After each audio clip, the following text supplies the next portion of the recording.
I'm going to hit record.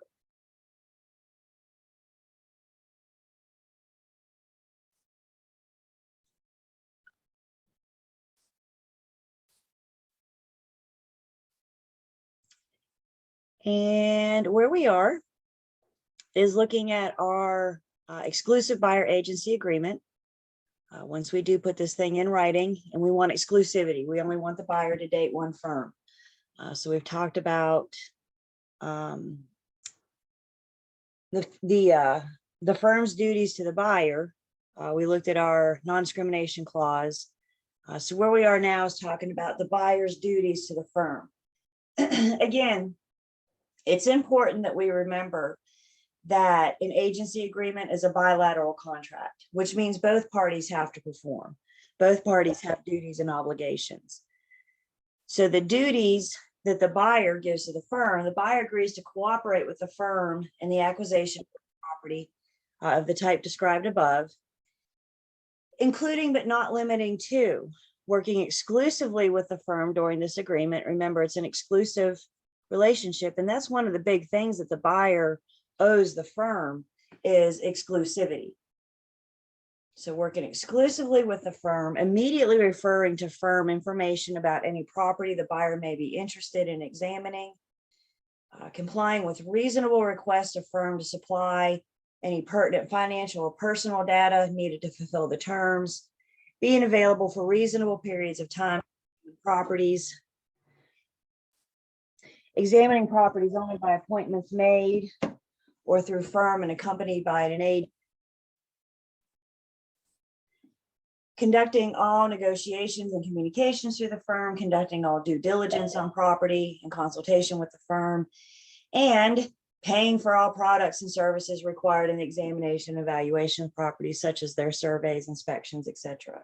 So basically what the buyer is promising the firm is that you're going to be my point of contact. Any property I'm interested, I'm going to go through you. If I find a for sale by owner, if my coworker tells me in the break room that they're thinking about selling, I'm going to send all that through you. So they're going to let us handle communication, reaching out, getting them information, and they're going to trust us when we say that you need to get pre-approved. We don't know how much home you can afford. This idea, I think this is important that we understand a little bit. The idea of getting a pre-qualification letter before you submit your offer is not always the way that it's been.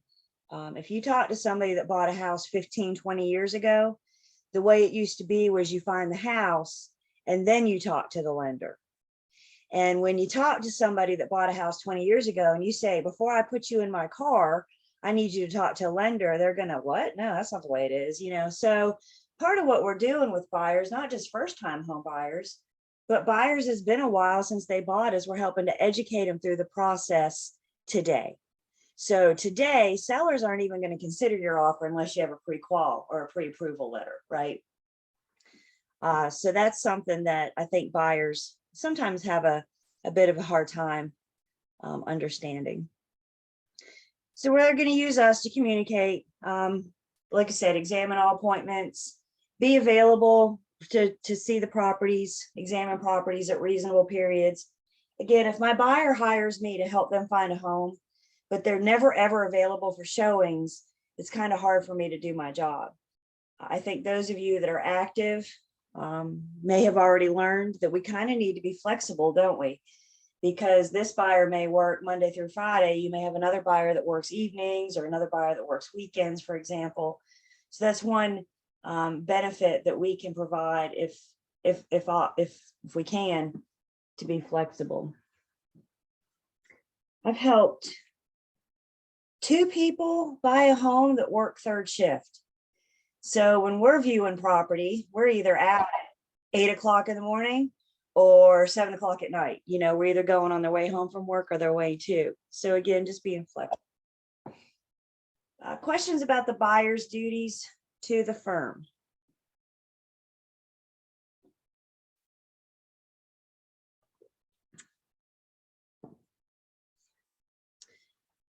Other professional advice, again, we saw this in the listing agreement. and I think that this provision holds more true for buyers than it does for sellers. At some point in the transaction, the buyer's going to look at you and say, who should I use for a lender? Who should I use for a home inspector? Who should I use for a surveyor? Maybe they know somebody, but more often than not, they don't. So they're relying on us to help them recommend. Guys, it's so important that we never ever look at a buyer and say, this is the lender you're going to use. This is the home inspector. This is the surveyor. These are the products. Because once again, I'm not the one buying this house. So what we need to do is say, here's a list of 2 or 3 lenders that I've worked with in the past. If you're new and you haven't worked with lenders yet, then you can say, here's a list of 2 or 3 lenders that my firm has worked with. So my point is, check your firm and see if they don't have a preferred vendor list until you can kind of create your own, you form your own relationships. Same thing with home inspector. Don't send them to Google. I mean, they can do that. That's not why they have you, right? So send them with somebody that you know has had a good experience. And again, once you start forming those relationships, you'll be able to create your own preferred vendor list. But it is important that we always encourage our buyers to shop around when they're shopping for settlement service providers. Buyer acknowledges a sample copy of the offer to purchase and contract. Buyer acknowledges a sample copy of that professional services disclosure. Again, if you're not going to give them samples, then don't check these boxes. Only check these boxes if you provide samples. You may have a buyer folder, something that you can send them away with in their hands, and it might include these samples as well. About the home warranty, the seller of any property buyer may be interested in may or may not provide a home warranty. If the seller does not provide a home warranty, the buyer can elect to purchase one. Buyer understands that although the firm will assist the buyer in identifying home warranty products, buyer must refer specific questions regarding coverage to the party that's providing the home warranty. And then it goes on to discuss that fee that your firm may collect. So if your firm is going to make money for recommending your preferred home warranty company, then we need to disclose that to our buyer here. If you're not going to get anything, put in a 0 or put in A. But if we are going to make anything, remember, additional compensation, we have a duty to disclose that to our clients.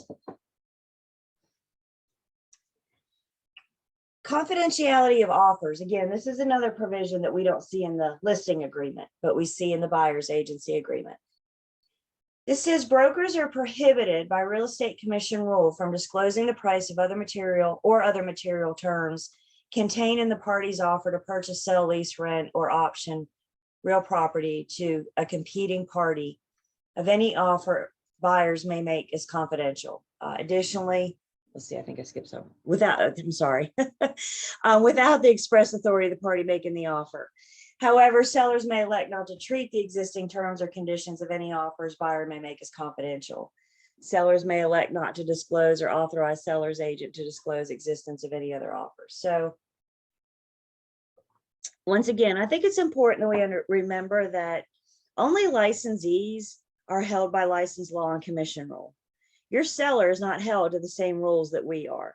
So commission rule says we cannot disclose the terms of an offer without the offeror's permission. If you're the buyer's agent, if you're the listing agent, we cannot disclose those terms. But just as a caution, keep in mind, could the seller disclose those terms of the offer? I see a couple of you shaking your head. Yeah, because they're not held to license law and commission rule, are they?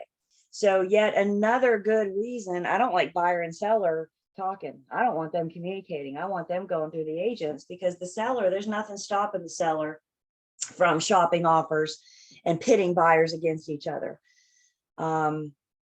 There's also a little note here to the buyers that sellers may elect to not disclose or to authorize their agent to disclose the existence of other offers. So remember, we talked about the other day, multiple offers are not a material fact. Whether or not we disclose if we have multiple offers is up to the seller. So we're just letting the buyer know this as well.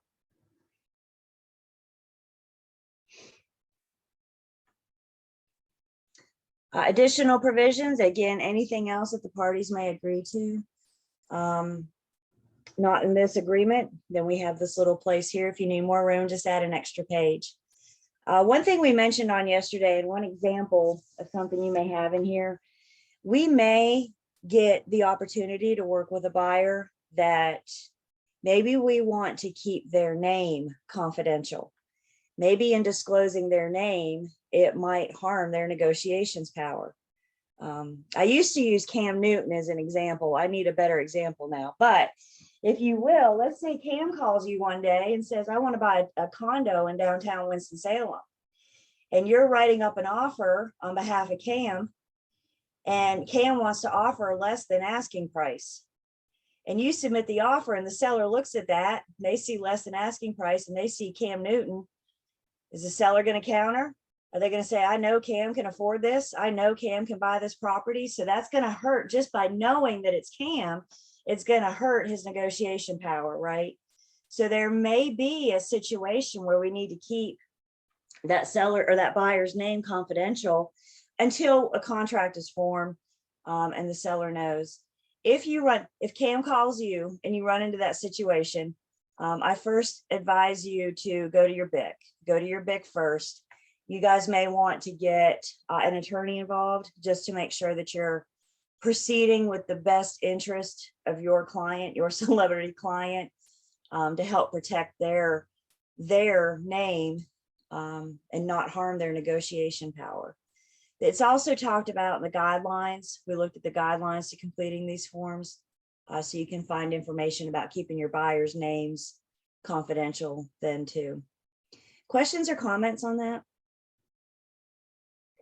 I mean, even some of our local news anchors, like if Van Denton calls you, you know, most of us know who Van is, and we know Van can afford to pay full price, right? So anybody that we may know, we got a lot of NASCAR in this area, so that might be another one.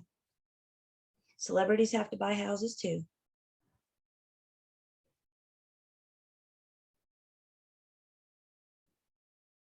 What else could we put that additional provisions?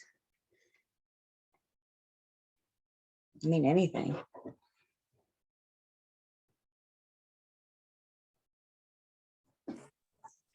Make any sense if a provision could be that any negotiations be through a trustee or there you go. Or a trust or whatever you call it. I forgot. So if the buyer's working with a trustee, maybe through a guardianship or an executor kind of position. So if there's somebody else you can talk to or should be communicating with, because we don't want the name if they're not going to be on the deed. So yeah, that's a good point. Thank you. I mean, really, as long as the parties agree, anything, possibilities are endless here, right? So if your buyer has a specific concern, a specific need that they want addressed, that might be something to consider, help ease their mind. Then we go on and talk about dual agency. Again, we're going to talk about dual agency in just a bit. So we're going to skip this for now and we'll come back. And we'll look at one, either on the listing agreement or the buyer's agency agreement.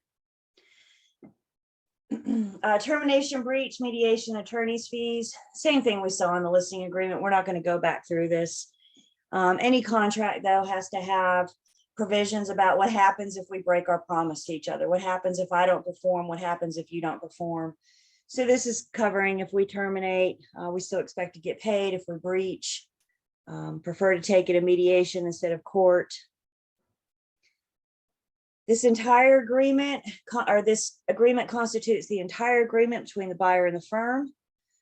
We're not going to piecemeal it. The agency agreement is the agency agreement. Again, we saw this in the listing agreement. Buyers should consult with firm before visiting any resale or new homes or contacting any other real estate firm representing sellers to avoid the possibility of confusion over brokerage relationship and misunderstandings about liability for compensation. Again, let me be your point of contact. You want to go after FSBO? Great. Let me talk to him. You want to ask the seller some questions? Let me go through the listing agent. And I don't think it hurts to have this conversation with buyers, especially first-time home buyers.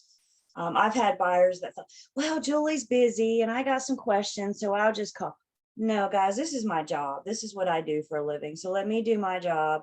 My job is to be your, again, your front man, your first point of contact.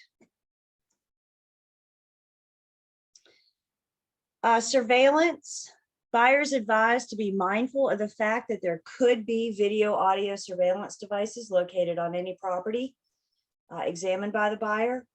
May be under surveillance during any such examination.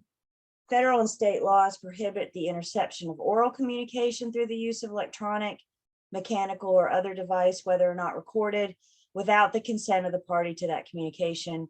However, video surveillance without consent is not illegal. Again, we saw this in the listing agreement yesterday. Have the conversation with your buyers. I wish I could tell you I could trust all the sellers don't have audio.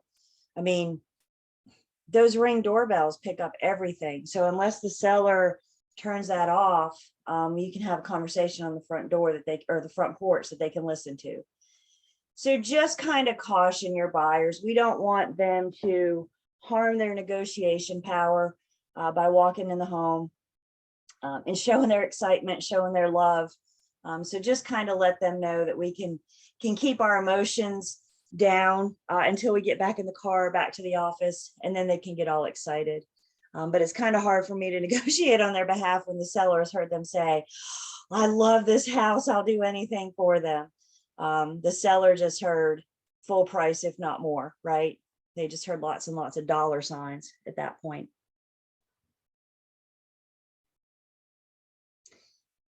I don't think it's uncommon for homeowners to have video outside the home and inside the home. I know for a fact that some complaints last year filed at the commission were filed on behalf of a homeowner over a buyer and or their agent doing things that they shouldn't be doing inside their home, and they had the video to prove it. The commission has buyers and agents on tape looking in medicine cabinets, looking in kitchen cabinets, looking for prescription medications, taking some of those prescription medications straight from the bottle and putting them in their pocket. The commission has agents on tape and buyers on tape. Every once in a while, you hear about the buyers that let their kids jump up and down on the bed. You know, this is not appropriate, you guys. It's still the seller's home.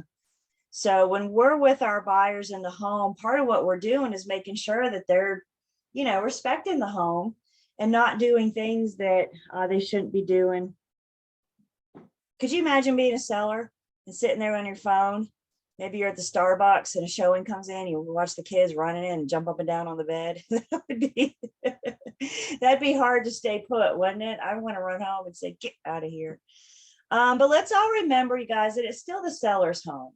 So if they ask you to remove your shoes, remove your shoes. If they ask you to, you know, wear gloves, wear gloves. I mean, it's still their home. So we're going to respect the rules of their home.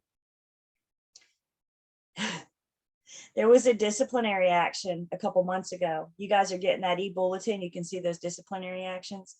And some of them are pretty interesting. And there was a one a few months ago. Evidently, there was an agent that got to the home. She was meeting buyers there. And she got to the home early, which is not uncommon. So she went through and she was turning on lights and, you know, getting the house show ready. And once she got the home ready, the buyers weren't there yet. So she decided to swing by the bar and make herself a quick cocktail. The seller's bar, not the bar down the street, but the seller's bar, and make herself a quick cocktail to enjoy before her buyers got there. And yep, on camera, the whole thing. That's kind of hard to deny, isn't it?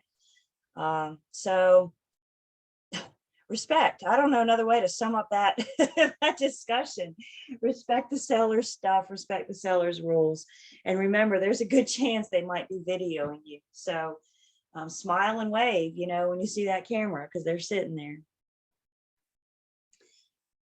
Photographs and videos, again, we talked about this the other day, but I think it's good to see it. Unless a property owner has notified the public that photography and video recording is prohibited, it is permissible to photograph or video the interior or private property since the owner's permission to enter the property implies permission to do so. However, under no circumstances may a buyer take photographs or videos that intrude on a property owner's reasonable expectation of privacy. Again, some buyers like to take pictures as notes. If you're going to show 10 properties tomorrow, I promise for those poor buyers, those 10 properties are going to run together. And when they get home after that showings, they're going to say, which house had this kitchen and which house had that backyard? So one way that buyers may keep up with what's where is just by snapping pictures with their phone. That's okay unless the seller tells them otherwise. Again, you and I are with the buyers to make sure that they're taking pictures of the space, not the stuff. So they're not opening the desk drawer and taking pictures of the contents in the file drawer or whatever, right? We're there to make sure that they're only looking at things that convey, should they choose to buy. I think what we've just heard a lot in the last few minutes, guys, we need to be with our buyers when they go through the home. We don't know their intentions. They may act like super serious buyers, but we need to be with them as we go through the home, follow them, but just be there just to make sure everybody's proceeding properly. Buyers should only photograph or video things that are in plain view. For example, taking a photo or video of the contents of the medicine cabinet or financial records in a desk drawer would be impermissible. In addition, any permitted photography or video should be used only in matter related directly to buyer's examination and purchase. Taking impermissible photographs or videos or using them for impermissible purpose could subject buyer to civil liability. Buyer acknowledges and understands that neither firm nor its agents have control over information about any property buyer may purchase that has been placed on the internet in connection with the marketing of any such property for sale, whether by or through a listing service or otherwise, including but not limited to photographs, that any such information would not be removed following buyer's purchase of any such property. I mentioned yesterday when we were talking about this, my firm has an in-house form that we use with sellers. And this is one thing that we discuss with our sellers. You know, are you okay with buyers taking pictures and videos? So we have basically their consent in writing. You firm may or may not have something similar, but if not, you may want to consider that, putting that in your checklist when you're with sellers, because this provision doesn't show up in the listing agreement. It doesn't tell the sellers that it's okay for buyers to take pictures unless you told them otherwise. It just shows up here that it's okay for buyers. So it's worth a conversation with sellers just to make sure they're okay with that. Again, working with buyers, you may want to mention as well. Yeah. Would you mind sharing that form with us? Well, it's an in-house form and it's just our checklist with sellers. I get you. So that's just one piece of it. Yeah. Yeah. It's just our in-house form.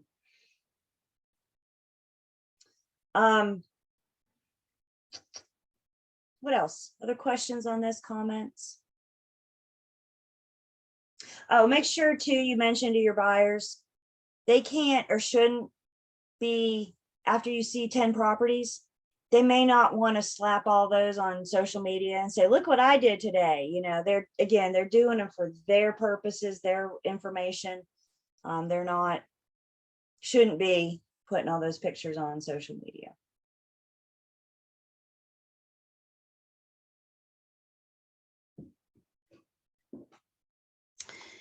We talked to buyers about wire fraud. I think wire fraud comes up more with buyers than sellers.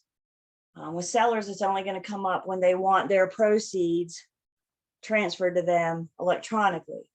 With buyers, most buyers are going to be sending how much they have to bring to closing via wire transfer. So it's got to be, first off, buyers, however much buyers have to bring to closing, it's got to be readily available funds. So most attorneys will say we need a certified check or wire transfer.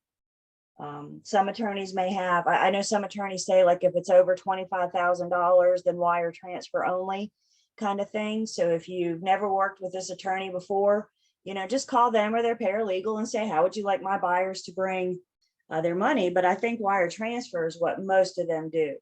So again, having that conversation, looking your buyers in the eyeball and saying that I will never email you wire transfer instructions. We need to get them to call the attorney's office directly and get that information.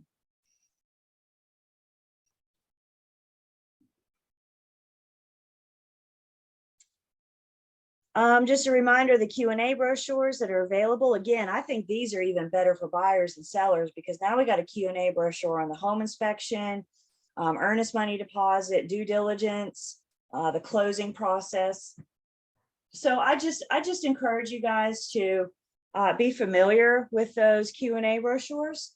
If nothing else, it helps you know what to say, but it also allows you to put some of this information in your buyer's hands. So if you're sending your buyer away with a sample offer to purchase and contract and a sample professional services disclosure, maybe you can send them away with a few Q&A brochures as well. There's flat PDFs that are free. You can also purchase the nice glossy ones, all available at the commission's website. I got a place for 2 buyers to sign. Again, if you have more than 2 buyers, anybody that's going to be on the deed needs to sign this buyer's agency agreement. If you have more than 2, then we have the additional signatures addendum. You can add as many signatures as you need to. If it's an entity purchasing, then we have that space as well. And then the firm, we put the name of the firm license number. And remember our requirements. We have to have the signature of the individual agent. They sign on behalf of the firm. And we have to have the license number. All of our agency agreements must be signed by both parties. So in this case, the buyer will sign and the agent signs on behalf of the firm.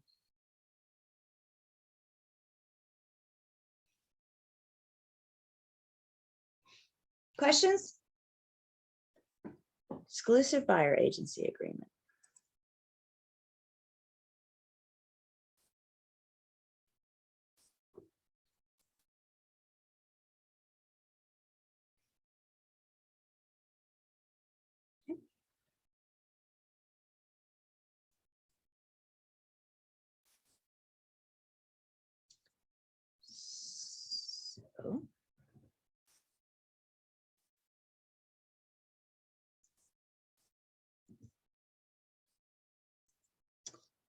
So yesterday we started talking about our duties to the buyer.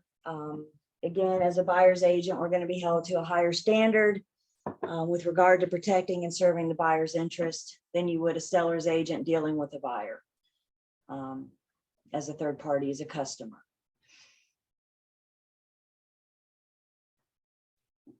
So when we're working with buyers, we want to help educate the prospective buyer. Again, we need to make sure they understand the process today. Maybe they bought a home 20 years ago and they think they know what they're doing. Well, 20 years ago, I'm sure they did know, but I promise you today it's different. It's different than it was 12 years ago before the housing market crash. So let them know the process today, what they already have, what they have to expect. And then we need to help the buyers determine their specific housing needs and desires. I'm a little old school. When I work with buyers, I actually encourage them to take a piece of paper, draw a line down the middle, and on one side list their wants, and on another side list their needs. Is there a difference? This is what I need versus, well, this would be nice to have. Be prepared for that wants and needs list to change. As we go out and start looking at properties, buyers may realize that they don't need this, or maybe now they want that. So be prepared to step back and readjust, select your search criterias. But we can also, once we spend some time with them and ask them some questions and get to know them a little better, we might be able to help make recommendations. Let's say, for example, you're working with a married couple and they have 2 kids. Quick math tells me we need a 3-bedroom house, right? Quick math. Married couple in a room and each kid in a room. So your buyer tells you that they want a 4-bedroom house and you say, okay, great. So we go out and we start looking at 4-bedroom houses and they're not finding anything that works. And you say, well, can I ask, what's the fourth bedroom for? Are you going to have another kid? What's the plan here? And they say, well, actually, since COVID, my husband's working from home. So we really need a space dedicated just for him. Okay. Didn't that change things? Maybe now we don't need a 4-bedroom. Maybe now we need a 3-bedroom with a bonus or a 3-bedroom with an office, right? So just by having conversations with them about their wants and needs, we might be able to help them see possibilities and help explore their search criteria. I also think, you guys, it's been my experience, a lot of buyers have a hard time foreseeing the property that it could be. They see it how it is right now. So I think sometimes helping them, you know, ooh, I don't like the color of this room. I'm not buying this house. Okay, whoa. What if we put a fresh new coat of paint on it? Would that change? You know what I'm saying? Help them kind of see. I think my favorite set of buyers was the couple that every house we walked in the front door, they're like, all right, we're going to tear down that wall. And we're going to do this and we're going to do that. We're going to, you know, and they were like renovating every home that they were a lot of fun. I've had other buyers, y'all, I'm not kidding. We were under contract and we went to the house so the buyers could do, bless you, so the buyers could do furniture placement. And she was trying to decide which room would be the best for her husband. And so we were standing, or the best office, I should say, for her husband. So we were standing there and we're like, okay, the bathroom's here and blah, blah, blah. And I said, well, what about that? And she said, that room's blue, Julie. You wouldn't want a blue office. All right. You know, so sometimes just having these conversations, I don't know what a coat of paint goes for down at Lowe's these days, but it, you know, painting a room is, you know, so sometimes just having these conversations and helping the buyer see things.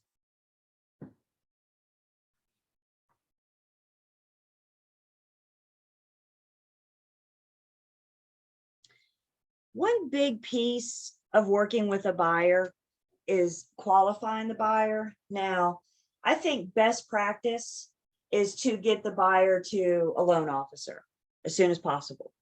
And I think a lot of our lenders will tell us that they work when we work. So if we're out working Sunday afternoon, we should be able to get a hold of our lender. If we're out working Wednesday evening, they say we work when we work, and we work all the dang time, right? So that means they must, they must as well. But occasionally your buyer may want to go through a lender that's maybe a bank, for example, that's only open Monday through Friday. Again, the buyer chooses their lender. So if they want to use Wells Fargo and we're not available on Sunday, we should also have a very, very vague knowledge on how we could independently pre-qualify a buyer to show them that house on Sunday afternoon until Wells Fargo opens on Monday. Again, you can present an offer without a pre-approval or pre-qual, but the seller's probably not going to consider it. They're probably not going to take it seriously until they know that the buyer can afford it. In other words, you guys, there's no rule or law that says we have to present a pre-qual. The reason we do is to prove to the sellers that these buyers are serious and that somebody out there thinks that they're able to purchase. I also think it's important that we all understand a pre-approval or a pre-qualification is no guarantee. We don't have guarantee until we get that loan approval. And sometimes that comes less than a week before settlement. So that loan process is the longest part and there's no guarantee. My second favorite email in this industry comes from the lender, and you'll get an email that says we are clear to close.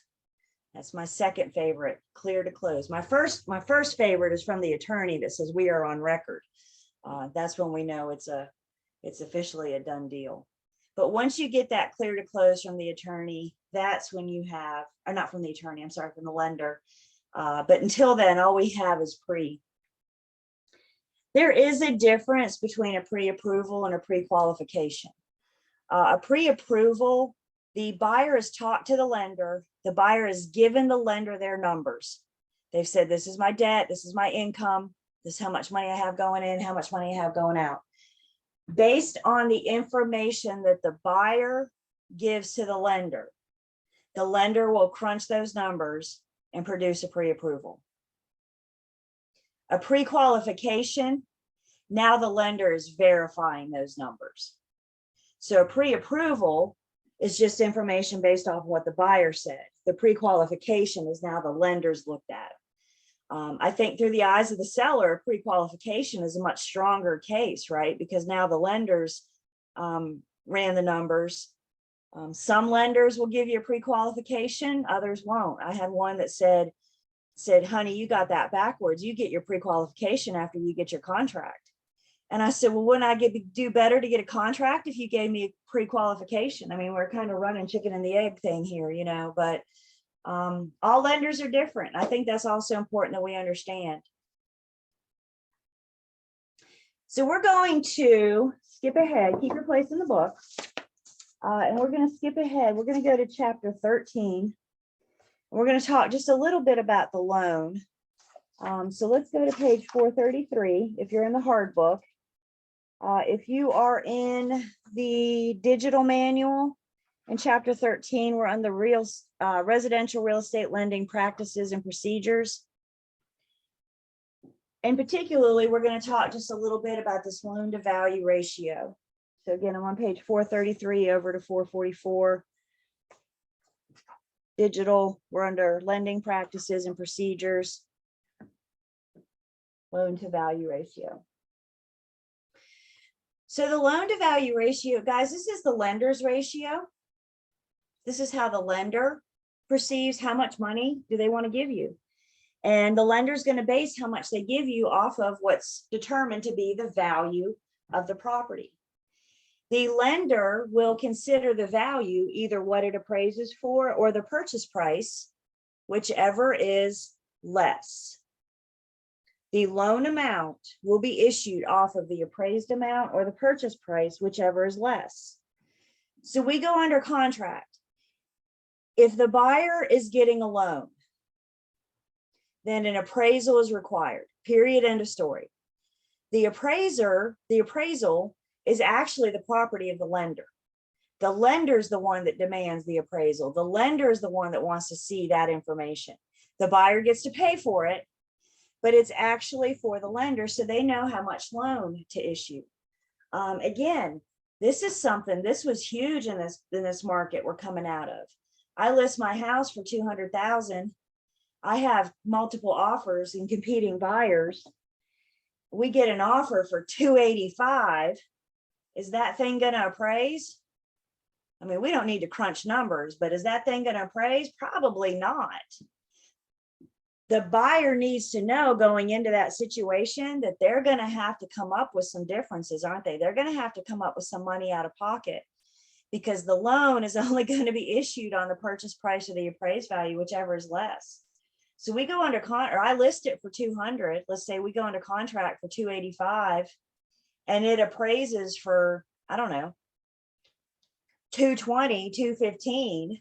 The buyer's got to come up with that difference. That's what's happening in this market. The buyers, that's what we mean by the buyers are increasing their value. They're paying more than what the appraiser or the market determines that the property is worth. Yeah, Ziani, do you have a question? What will happen if you buy a house, let's say for 100 and it's appraised for 150, and you want to get a loan for it? They use the lower price. Yep. So the lender will say. So you said in this case. Yep. So in this case, you said the purchase price was 100. And the appraised price, and it appraised for 150. So the loan is going to be based off of the, sorry, you guys can't see that, is based off of the purchase price, whichever one is less. Guys, think about it through the eyes of the lender. Yeah, of course. Through the eyes of the lender, they want to get out of this costing them the least amount of money, right? And they need to know something to base it on. And that's why they look at the loan to value ratio. So what if, this market was unique? Let's just put it that way. So what if in a normal market, whatever that means, the appraised value comes in less than the purchase price. Again, the lender's going to issue it on the purchase price because that's which one is less. It's not over yet. The buyer's got some options. Can they come up with a difference? Do they have the cash somewhere? Do they come up with a difference? We can always ask the seller to consider reducing the purchase price. Does the seller have to agree to reduce the purchase price?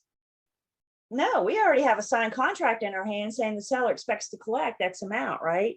There's no rule that says that we can't ask. We can always ask. There's also no rule that says that the seller must.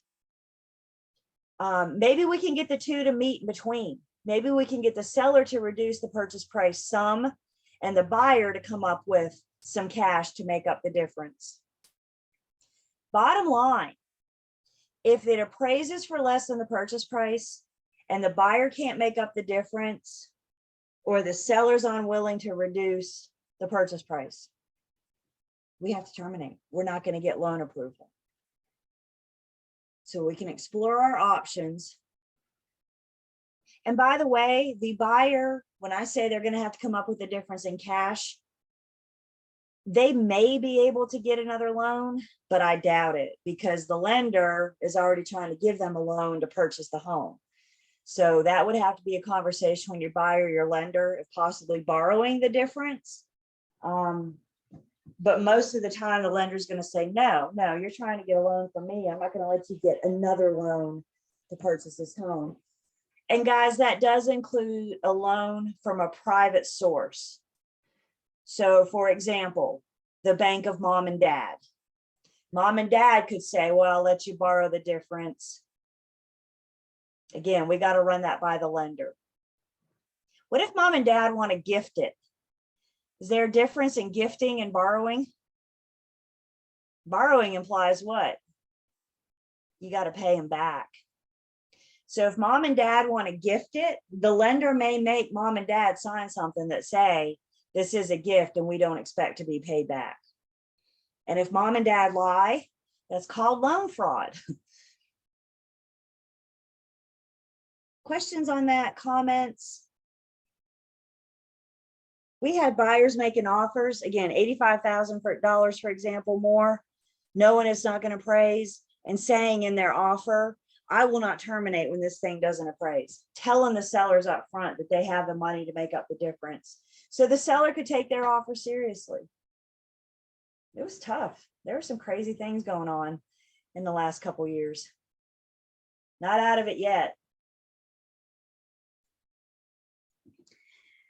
So for the lender to calculate, once we determine the value, again, appraised price or purchase, appraised value, purchase price, whichever is less, all the lender does is take the required loan amount, divide it by the value, and that gives the lender their loan to value ratio. Again, this is through the eyes of the lender. So their loan to value ratio. So let's say, for example, you have a loan amount of 150,000, and I got too many zeros there. I figured I would. 150,000, and the value is, we'll just say 200,000. So your loan amount is 150,000. The value is 200,000. What is the lender's loan to value ratio?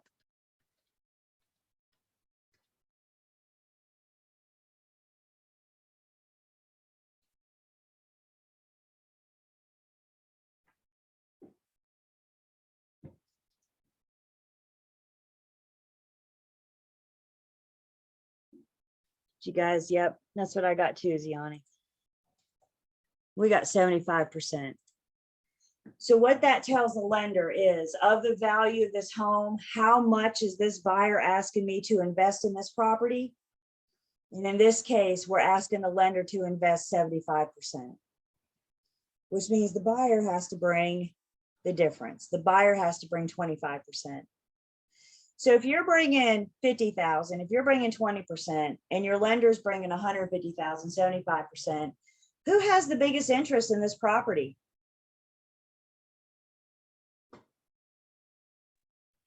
The loan vendor. The lender, it's not the buyer, is it? They only showed up with 25%. I mean, your 25% is cute and all, but who's the one bringing the money so you can buy this home? It's the lender. I think lenders get a bad rap because will they charge me interest? Well, of course they do. You're borrowing $150,000. Guess what? You call me and say, can I borrow $150,000? We're going to talk about interest rates, right?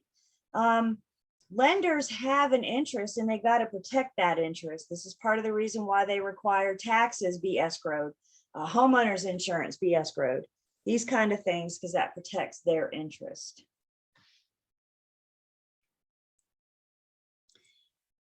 Through the eyes of the lender, the higher their loan to value ratio, the lower the risk is, the lower their borrower's risk is.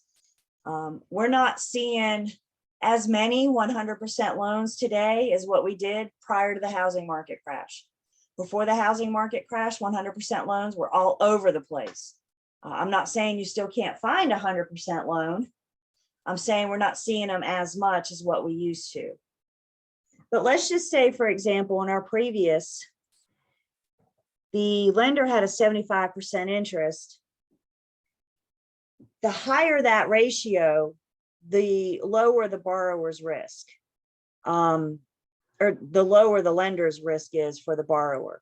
So if instead of 75%, the buyer was asking for 90%, isn't that more risky to the lender, 90%? Because now they're bringing more money. It's going to take them longer to recruit. The reason the lender cares about the value, if the borrower stops making payments, the lender wants to know, can I sell the home, pay the cost of the sale, and get my money back? And guys, I think sometimes when we think of buyers defaulting on their payments, we think of them owning the home for like 2 years, 10 years, 15 years. I heard a case once of a buyer that never made her first mortgage payment. She never made her first mortgage payment.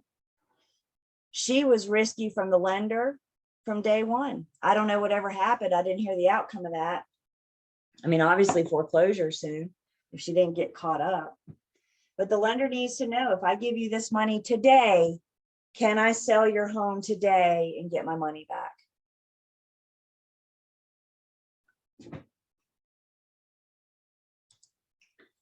So when the lender's trying to pre-approve a buyer, pre-qualify a buyer, and if the lender's not available, we need to talk to the buyer. We're going to look at a couple different ratios. The one we're going to focus on in this class, and the one you're going to see on your test, is the 28-36. So with a conventional loan, there's two different ratios, 28-36. With the FHA loan, you see their ratios too. And these ratios tell us a couple different things. So let's look first at the 28%. The 28% is, well, first off, let's look at this pie. If the whole pie represents the borrower's monthly income being how much money do we have coming in this month?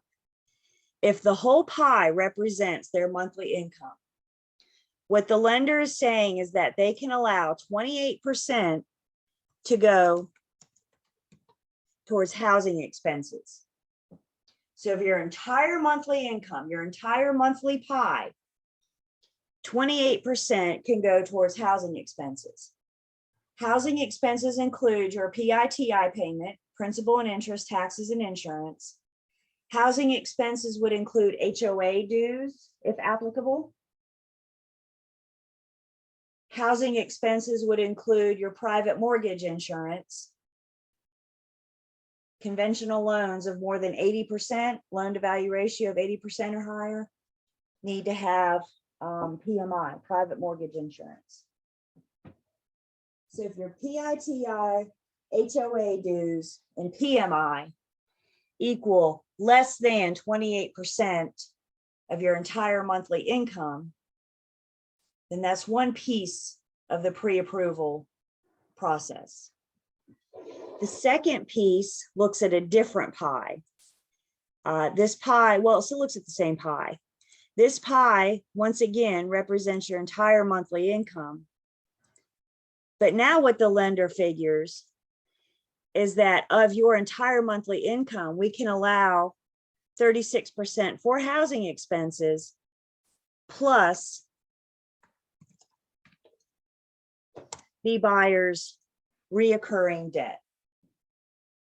So again, of your entire monthly income, everything you have coming in this month, we can allow 36% for your housing expenses, PITI, HOA, and PMI, plus your reoccurring debt. What are the bills that you sit down and pay every month as far as debt goes? So for example, your student loans, child support, alimony, medical bills, credit cards, car payments. In order for a borrower to qualify, they must qualify under both ratios. So their housing expenses are 28%, their housing expenses plus reoccurring debt at 36%. And if either one of their ratios are more than the 28, 36%, then they're not going to get their pre-qualification. They're not going to be able to, maybe we have to reduce their purchase price. Maybe we got to help them, or the lender can talk to them about getting some of their reoccurring debt paid down. I think most of us in this country probably deal with reoccurring debt. I think it's the second ratio that affects most buyers. The reason for these ratios, guys, at this point, all you've pretty much done is paid your bills, haven't you? By the way, housing expenses and reoccurring debt does not include utilities, power, internet. But once you pay all your bills, you still haven't eaten dinner yet, have you? You haven't put gas in your car. You haven't saved money for a rainy day if your water heater blows up. So that's why they have these restrictions. 28% for housing expenses, 36% for housing expenses and reoccurring debt. And then that leaves you the rest to live. Do you want to go on vacation this year? You want to buy a new pair of blue jeans? They want to make sure that you have money left each month to do the rest of the things that we need to do in life. Do I have any questions so far on these 28, 36?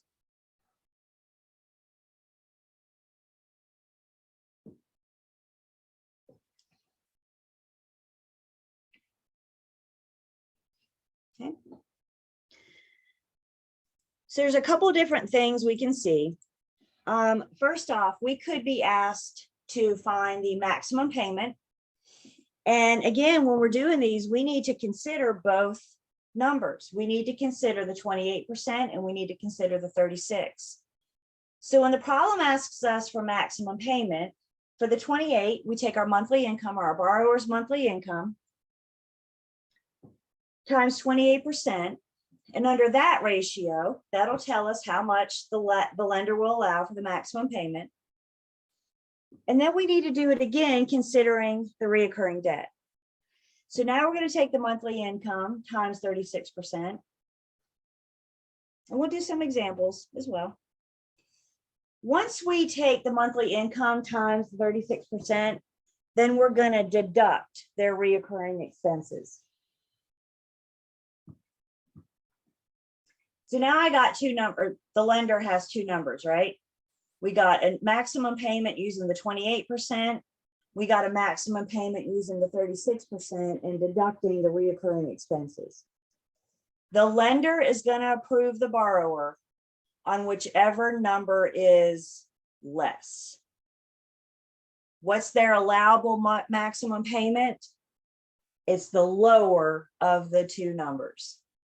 Through the eyes of the lender, the lower the number, the lower the payment, the less risk we are. Yes, ma'am.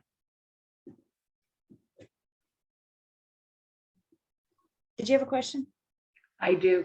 I Okay. didn't know if somebody else was going to ask. I'm Would sorry. an I should have exist- specified, huh? Sorry. No, that's okay.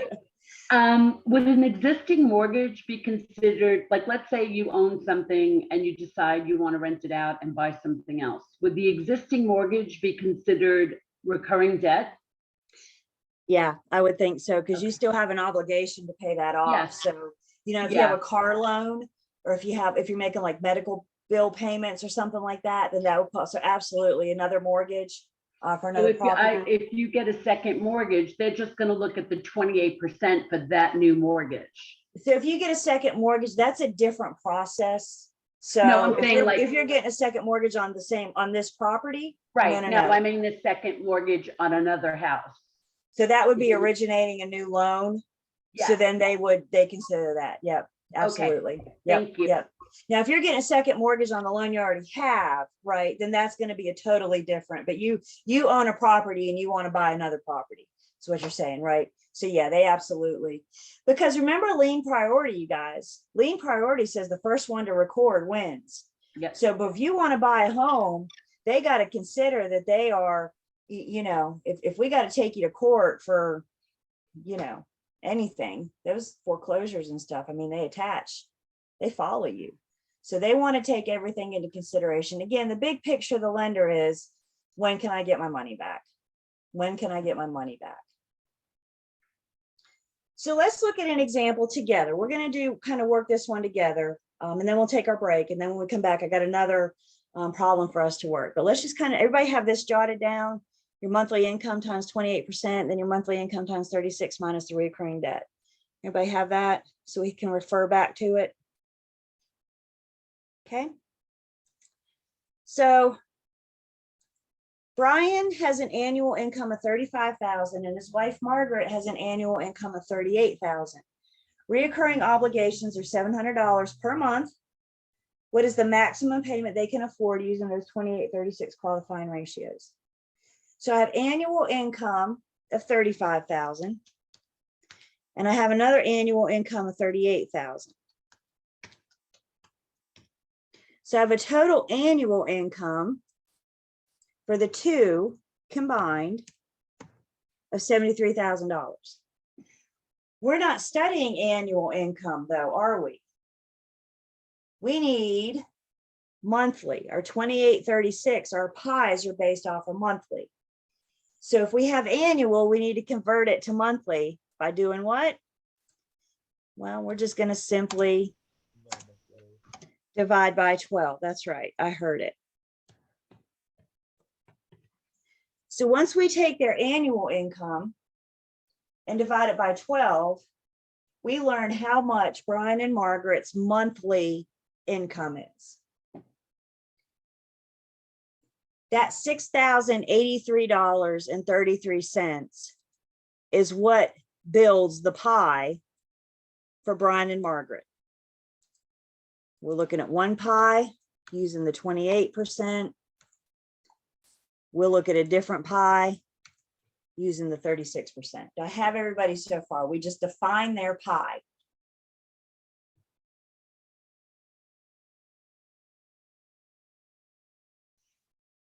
So the first problem we work is looking at our 28%. And problem tells us we take the monthly income times 28%. So our monthly income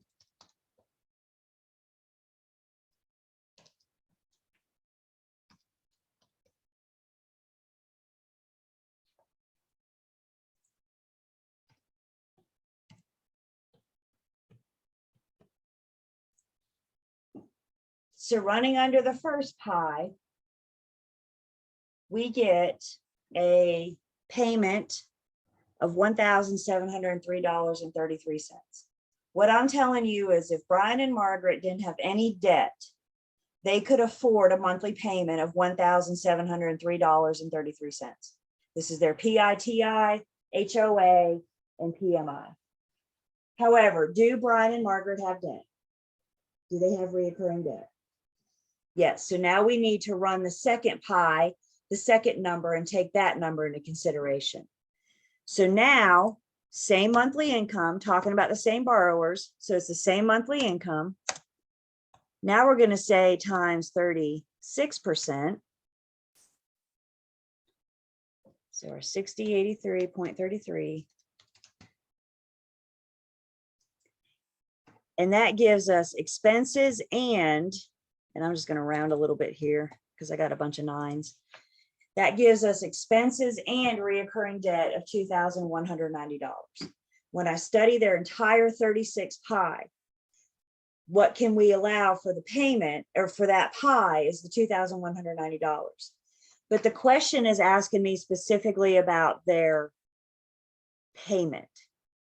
So in order to have a true side-by-side comparison, what can they afford for their monthly payment? We need to take that $2,190 and deduct their reoccurring debt.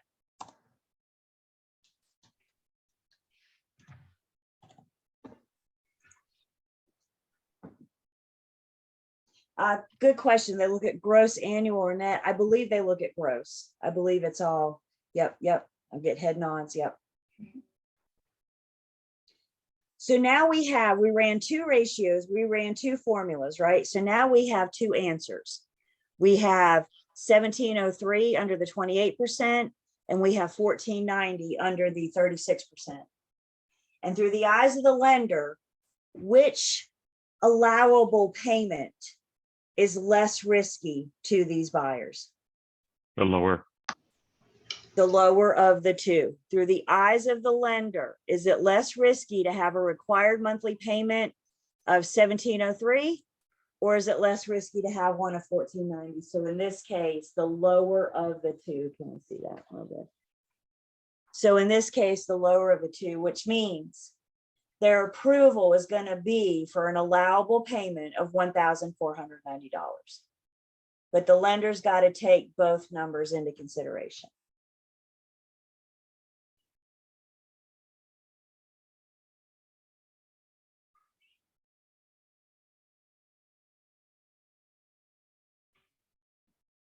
Questions on that?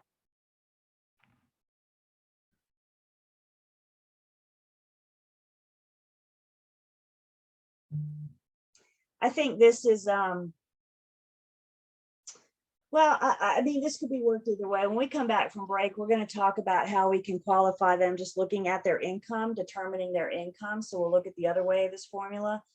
And then we'll do a couple practice problems, particularly on the example that you might see this afternoon at roughly 3:30, 4 o'clock. So we'll make sure you guys have good knowledge on that. Fair enough? Okay. All right. Well, let's go ahead and take our break. We're at a good stopping place. I don't want to go over. So let's see, what time do we got? 10:03. So let's come back at 10:13. Please come back on time so we can jump back in and do some more qualifying a buyer math.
All right. Welcome back.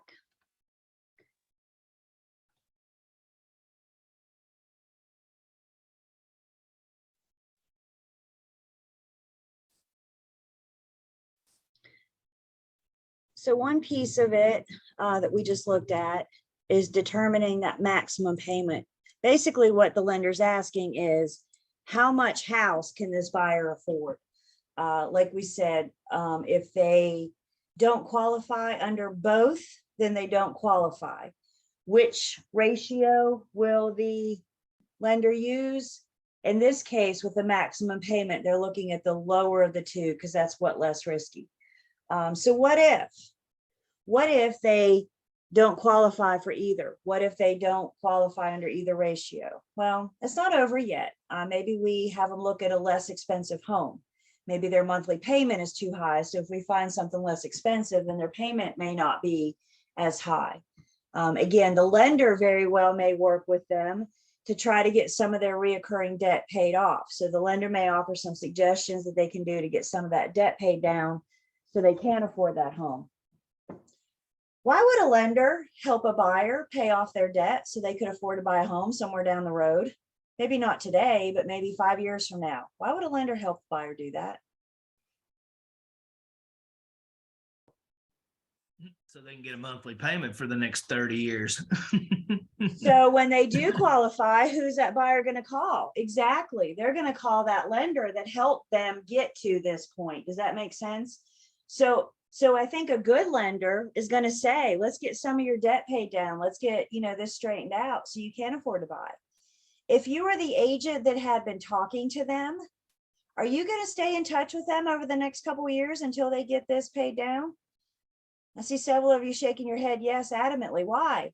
Because when they're ready to buy from 5 years from now, who do you want them to call? So we need, guys, they're not going to remember you. There's the hard truth. They're not going to remember you. We need to remind them that we're here. So send them your quarterly newsletter. Pick up the phone and call them every once in a while. Sometimes we have to incubate buyers. Just because they want to buy today doesn't mean they can. So if situations arise, put them in your pipeline and stay in touch with them. Because I promise you, if you don't, 5 years from now, they're ready to buy and they're going to go, who's that girl I was talking with? Oh, I don't remember. I'll just go to Google and find the first agent I find there. Is that what we want? Not unless you're that first agent that comes up in a Google search. Probably not. So we got to sometimes help these buyers and work through with these buyers. Questions or comments on finding the maximum payment?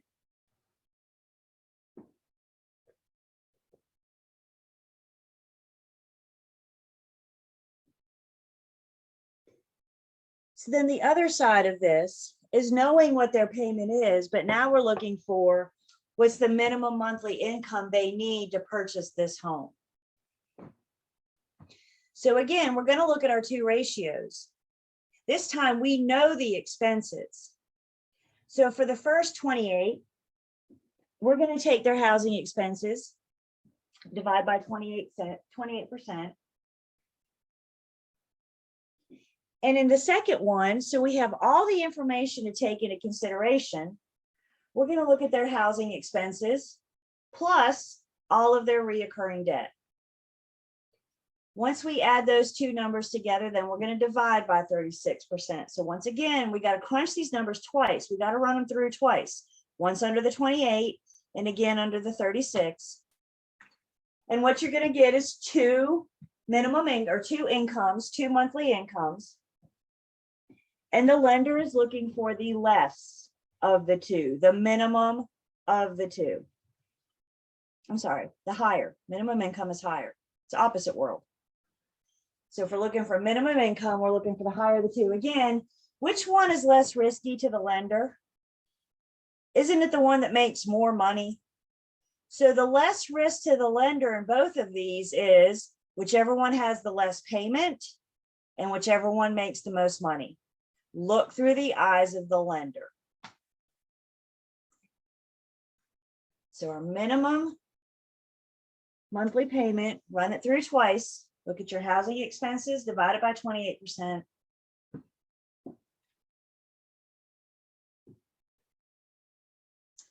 And then you run it through again, adding your housing expenses plus your reoccurring debt, dividing it by 36%, which means once again, we're going to have two numbers to consider. Which one will they be approved on? The higher of the two. The lender wants the borrower that makes the most money.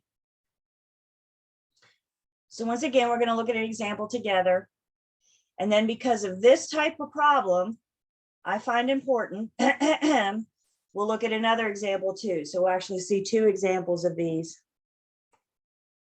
Subtlety is not my strong point, is it? Everybody have this jotted down. So let's look at one together. Charles and Hannah want to buy a home with a PITI of $1,900 per month. PMI will be $60 per month. HOA dues are $60 per year.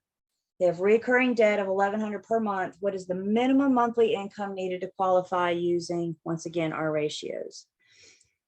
So let's start first, just looking at our 28%. And again, I'm looking at two pies, both about their monthly income. One for the 28%, and then another one for the 36%. So let's look at the 28% first. We have a monthly PITI. We have PMI of $60 per month. And then I have HOA dues of $60 per year. What do I need to do that HOA dues? Convert it to monthly.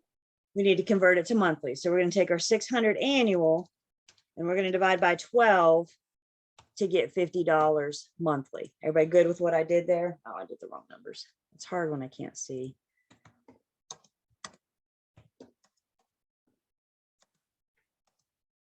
So we have our $19 PITI or $1,900 PITI, $60 PMI, and then $50 a month HOA dues. So we add all that up. And for the 28%, I get housing expenses of $2,010. I just added up their housing expenses, PITI, PMI, and HOA, all always calculated monthly. So as we're learning, if you see an annual number, we need to divide by 12 to get monthly. So with the first number, the 28%, now that we have our housing expenses, we're going to take our housing expenses, divide by 28%.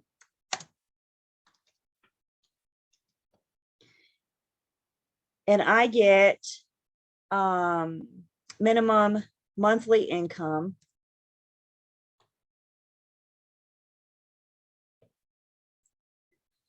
of $7,178.57. Again, in order for them to qualify for this loan, they need to make at least $7,178.57 a month. That's what we're solving for now, is their monthly income. Now we need to run it through the second ratio. We know our housing expenses are 2010. The problem tells us that they have reoccurring debt of $1,100. So when I add those up, I get total monthly expenses plus reoccurring debt, housing expenses plus reoccurring debt of $3,110. This number gets divided by 36%.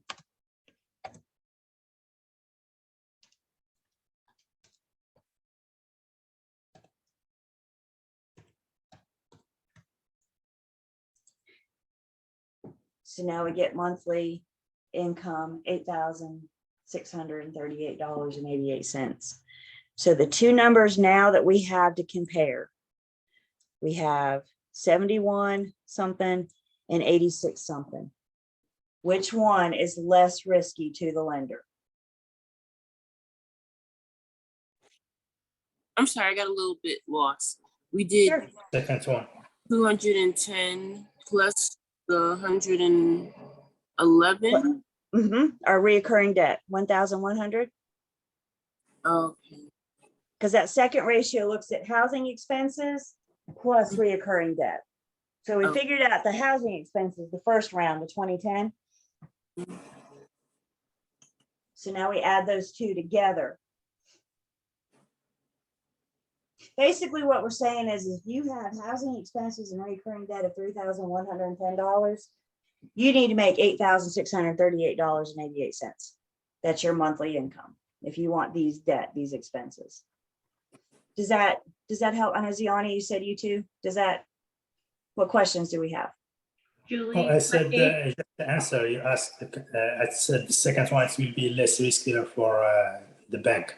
That's right. That's right. Because it's the higher of the two. So which one is less risky? The one that makes the more money. So the more money you have, the better chance you have of paying that lender back, right? So which one are they going to qualify under? It's going to be in this case, it's going to be the higher of the two. Did I hear, Maria, was that you? Yeah, HOA is not considered recurring debt, it's considered home expense. Housing expenses. Yep. So Okay. PITI, HOA if applicable, Okay, and PMI if applicable. So if we're not buying in a subdivision or we don't have private mortgage insurance, then we're just looking at PITI, right?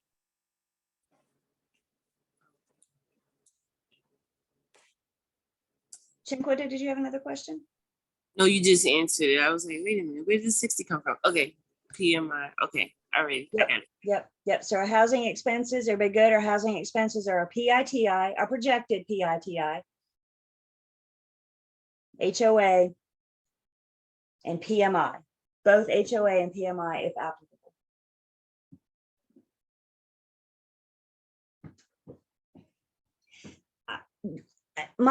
Again, our brains, the way they see it. I always think when I do these problems, I always think of something that I refer to as opposite world.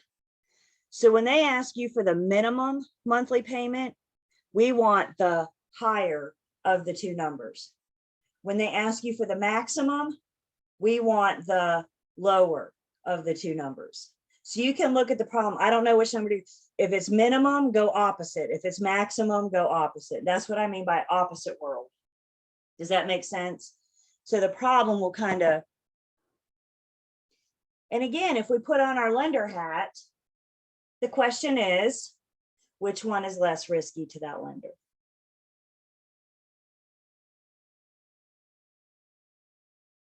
Questions? I'm getting ready to turn you guys loose and let you guys do one. It's no fun to watch me, is it?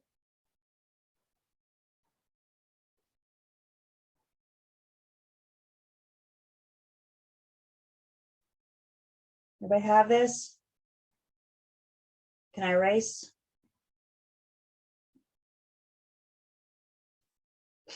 Okay. I do think it helps too, just to step back for a second and do a nice side-by-side comparison. Again, your minimum income, we're looking for the higher of the two numbers. Your maximum payment, we're looking for the lower of the two numbers. So these are just a side-by-side comparison of the formulas, the two different scenarios that we just looked at.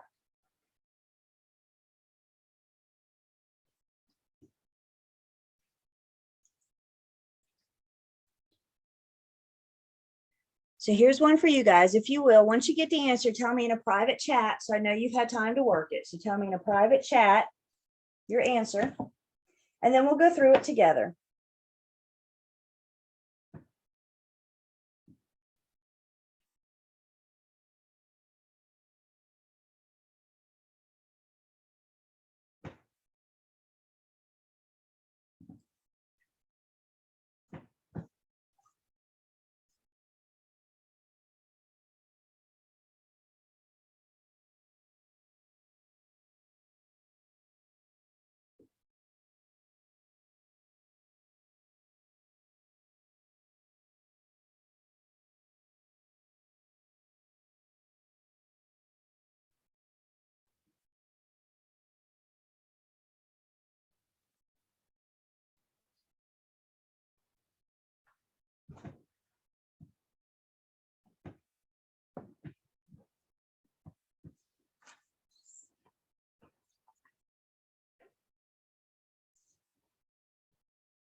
Yes, please.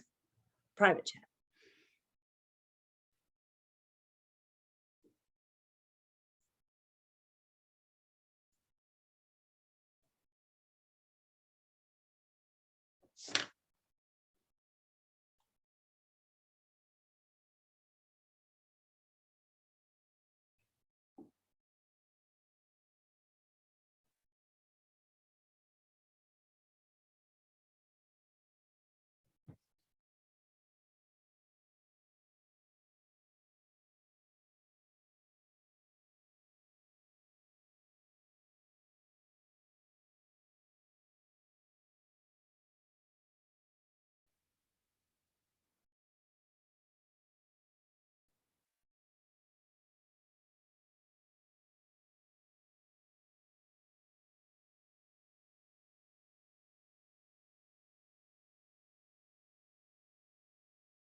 All right, so let's go through this. Let's see what we got.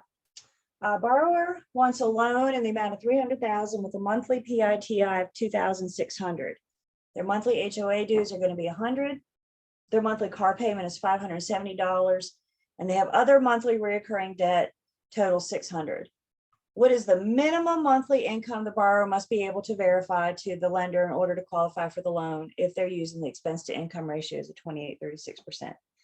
So first off, if we're looking for the minimum monthly income, do I want the higher or the lower of the two numbers? Minimum income, I want the higher, opposite world.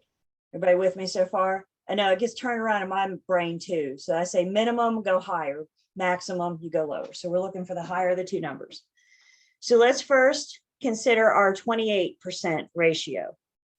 28% ratio consists of our PITI, 2,600, HOA dues of 100, and there is no PMI.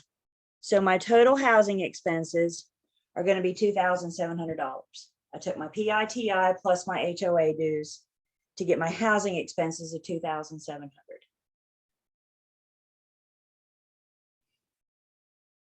So now we're going to take that number and we're going to divide it by 28%. Divided by 28% to get a minimum monthly payment of about $9,642.86, give or take. We might have rounded a little bit differently. So that's running it under the first ratio. Now, before we can approve or pre-approve or go out and show property, now we need to consider the second ratio. The second ratio looks at our housing expenses, which we just solved for 2,700, our PITI plus our HOA dues. Plus we have a car payment of 570 and other expenses of $600. So when I add all that up, we get $3,870. So we added their housing expenses plus their reoccurring debt. That number gets divided by 36%.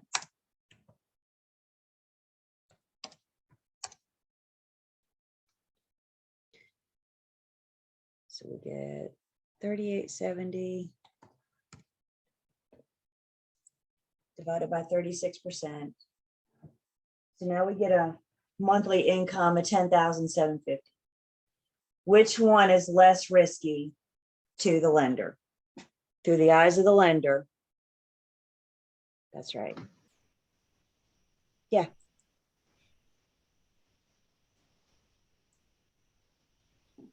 It's the lower of the two.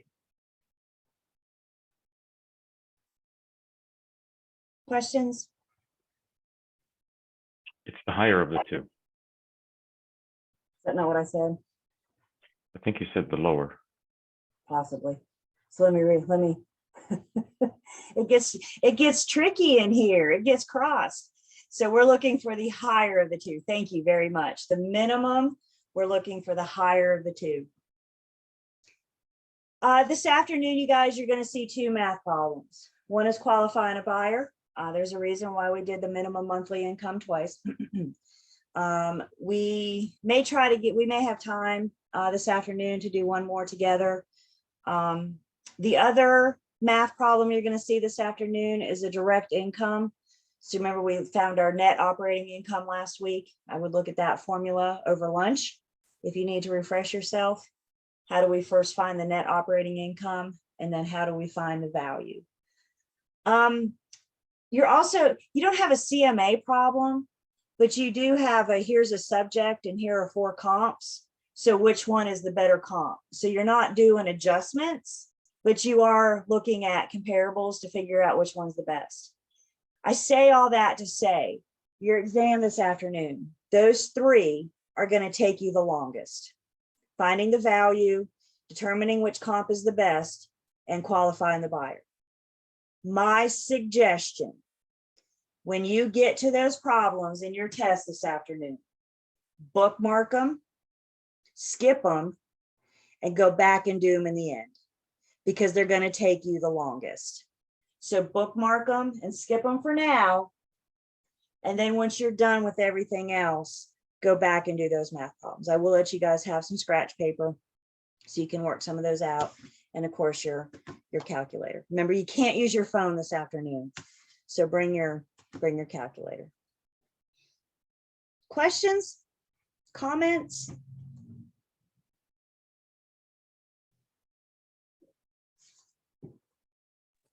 Can we go over those math equations more? That's about it.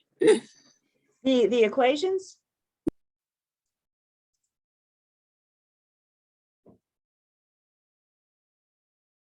For the minimum income and the maximum payment. Like I said, there's a reason why we just did minimum income. Or what did we do? We did minimum income. There's a reason we did minimum income twice. Goodness.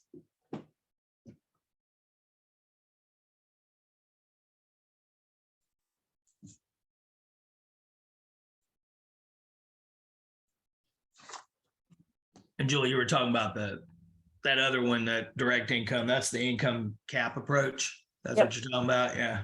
Yeah, we Yep. had to first find the net operating income, and then we use that and the capitalization rate to help us find the value. Yep.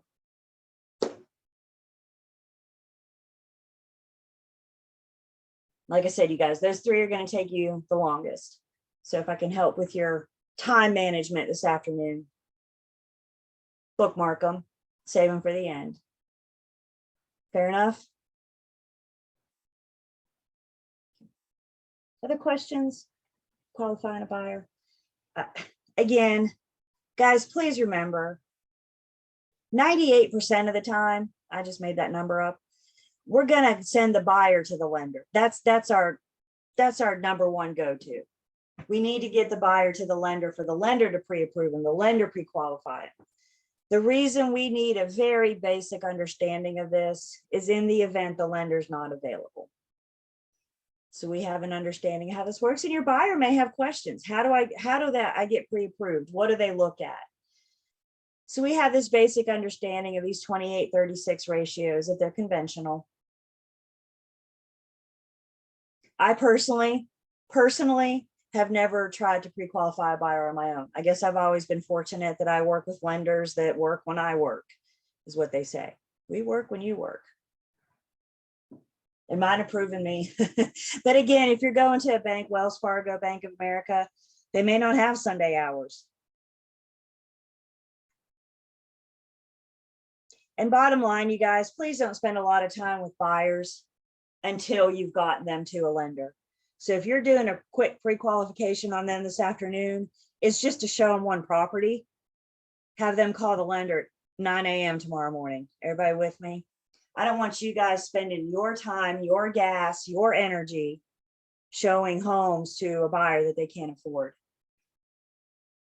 Don't waste your buyer's time either. There's a common misconception out there that what you pay for rent equates your mortgage payment, and rent and mortgage are two totally different things. So when that buyer calls you and says, well, this is how much I pay for rent, so this is how much house I can afford, it's not the same thing. They need to talk to a lender. But good?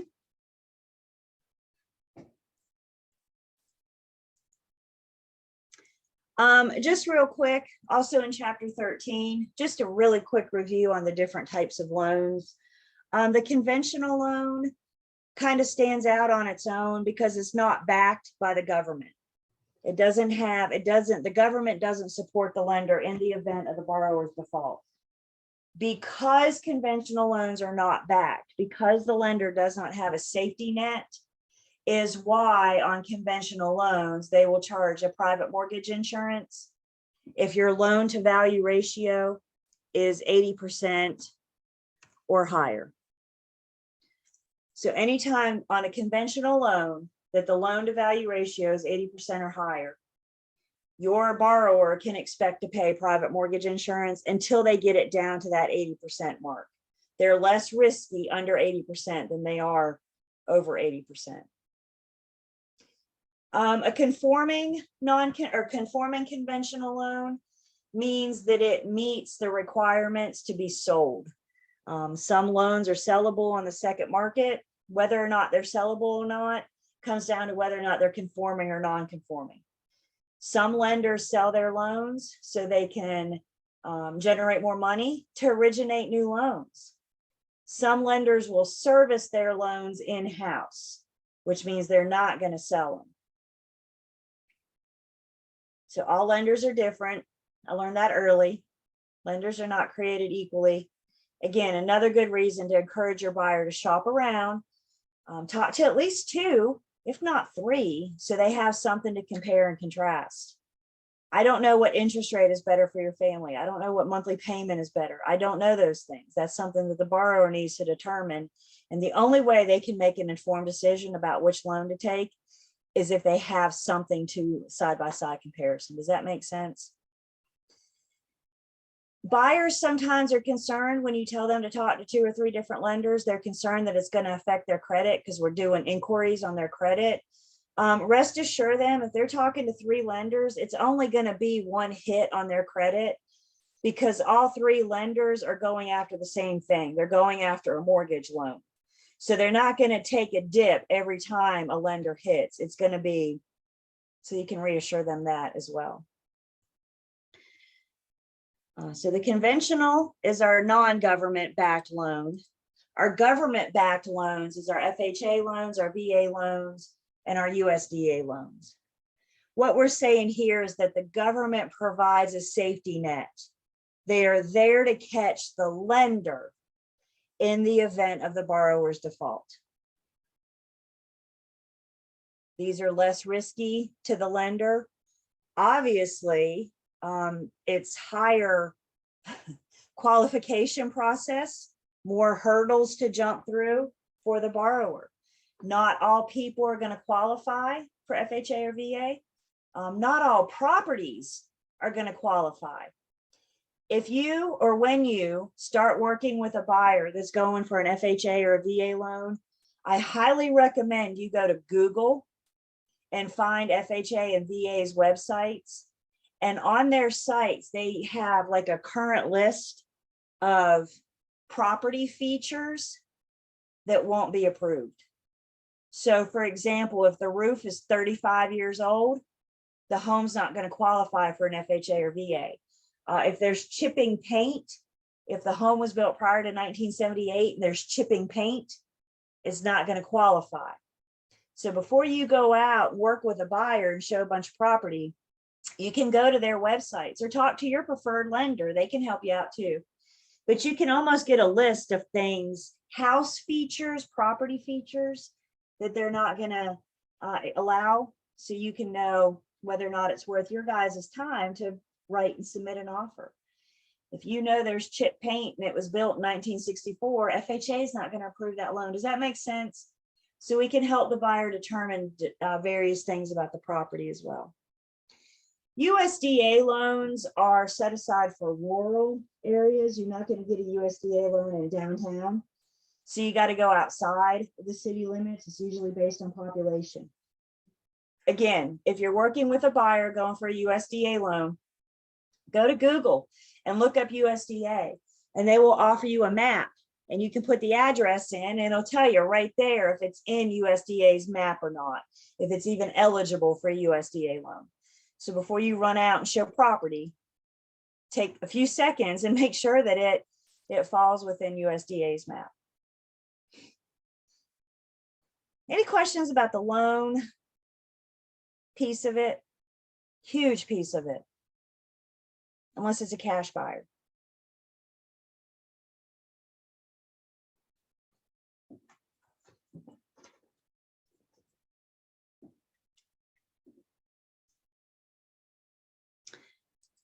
So we can go back to Unit 9, still working with buyers. We found some properties. We're going to help them find some properties. Please remember, please, you guys, a non-testing point, but I think it's one of the more important things that we talk about in this class. Before you jump in the car and run out there and meet strangers, always please remember safety first. Will everybody promise me that? There's no amount of commission that's worth your safety. So when that buyer calls you and says, I'm sitting in a driveway at 123 Main Street, can you come show me the property? It's going to be so easy to say, I'll be right there and run right out. But please remember your safety procedures, your safety protocols first. Once we have selected properties or find properties, now we can go out and show properties. The properties that we're showing are going to be within our financial qualifications. Make sure they've been pre-approved or pre-qualified to afford the home. And hopefully these properties also help the buyers check off the items on their wants and needs list.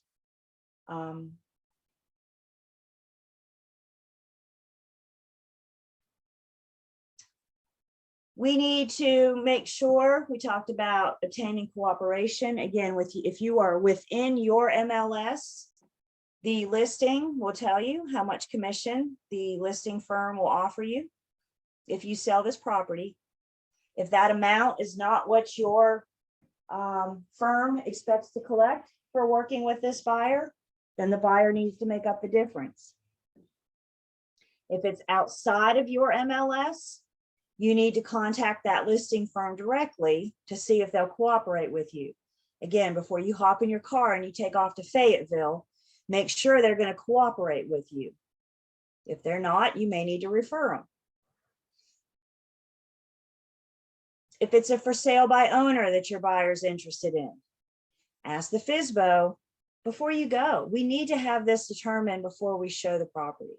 So ask the FSBO, are you willing to cooperate with me? Are you willing to pay me?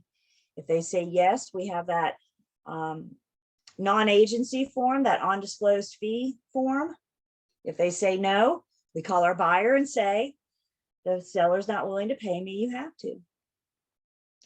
And then we schedule our showing appointments and show the properties. Here in the Triad, we use a program called Showing Time. So we can go into Showing Time and schedule all of our showings at once. Showing Time will contact the listing agent and or seller to schedule and confirm the appointment. We can't show it until we have confirmation. So some listings, maybe a vacant home might be go and show, in which case they'll respond. The system will respond and tell you you're approved, and it'll give you the access information. What's the code, or is it a super box? Where is it located? Any special notes from the seller. Again, you guys, please pay attention. If the seller asks you to take your shoes off, please take your shoes off. It's still their home. Occupied properties may have an appointment only, in which time we need time to respond for the seller to approve the appointment. Again, once you get that approval, you'll get an automated email. It'll respond with the showing instructions, access, that good stuff. If you're scheduling multiple showings in one day, you want to map it out. Make sure you're going in some kind of order.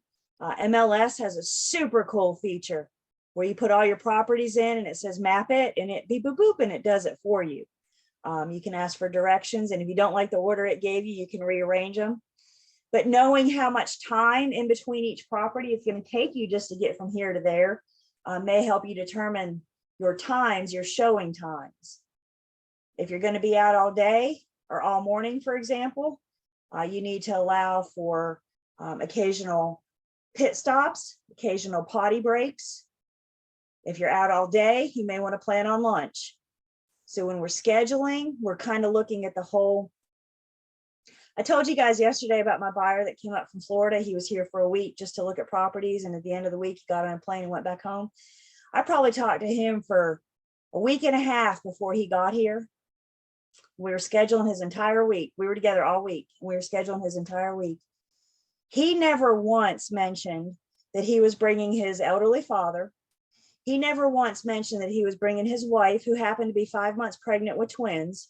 He did not mention that he was bringing his 3-year-old son. Julie didn't plan enough bathroom breaks. That kind of information is important when you're trying. So I had to revamp days to imagine my surprise when all those people got out of the car. I was like, my goodness, where do they keep coming from? So day 2, I had to go back and kind of revamp and schedule some more.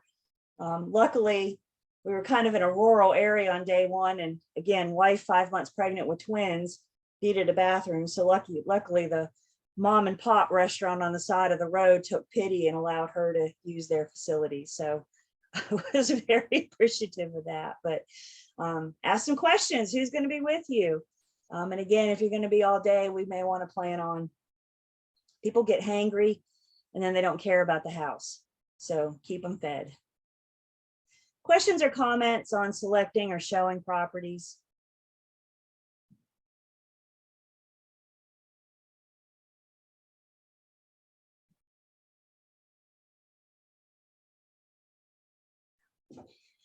With buyers, as with anybody we work with, we have a duty to discover and disclose material facts. As a buyer's agent, we have this additional duty to discover. With everybody, we have a duty to disclose material facts. Once you've been hired, now you have that duty to help them discover. When we're with them in the home, guys, when a buyer walks through the front door, they're looking at the home like, how does this home work for my family dynamics? Can I see us doing Friday night game night here? Can I see us doing Sunday brunch, right? They're looking at the big picture and how it works for their family. You and I can help them by looking at other things. Look at the ceiling. Do you see water stains? Do you see cracks in the walls? Is there anything that makes your little red flag go up that would prompt you to investigate, ask questions, encourage them to get inspected or checked, but help them see the whole property? They're looking at it right now through rose-colored glasses. You and I need to go through there with a different objective. Keep in mind, I'm not the one buying this house. So my family dynamics don't matter. I've had so many buyers look at me, well, what do you think? I think it's a lovely home, but I don't know how your family works. They need to decide that.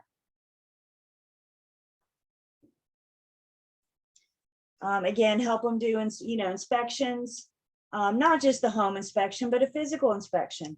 Ideally, we're going to get the buyer in there multiple times while we're under contract. Maybe we'll meet the home inspector at the end of their inspection so they can point out anything of major concern.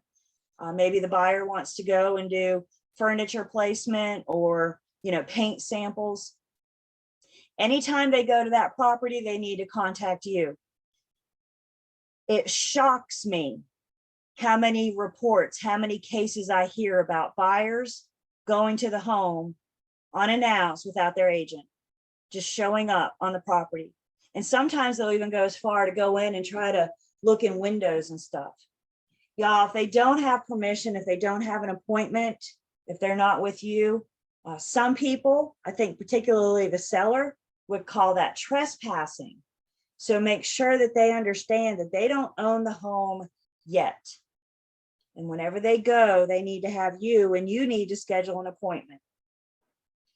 It's also shocking to me how many times I hear about agents giving buyers the code and saying, go check it out, let me know what you think. The agent's not even there for the showing. Does that shock you a little bit? I guess nothing should shock us these days, should it? So be with your buyers. Don't give them the code. That's something you need to keep for yourself. I think one of the most important things we can do with a buyer is the final walkthrough. Final walkthrough, we should be doing like as close to settlement as we possibly can. I try to do mine on my way to the attorney's office, particularly if we've never seen this property vacant.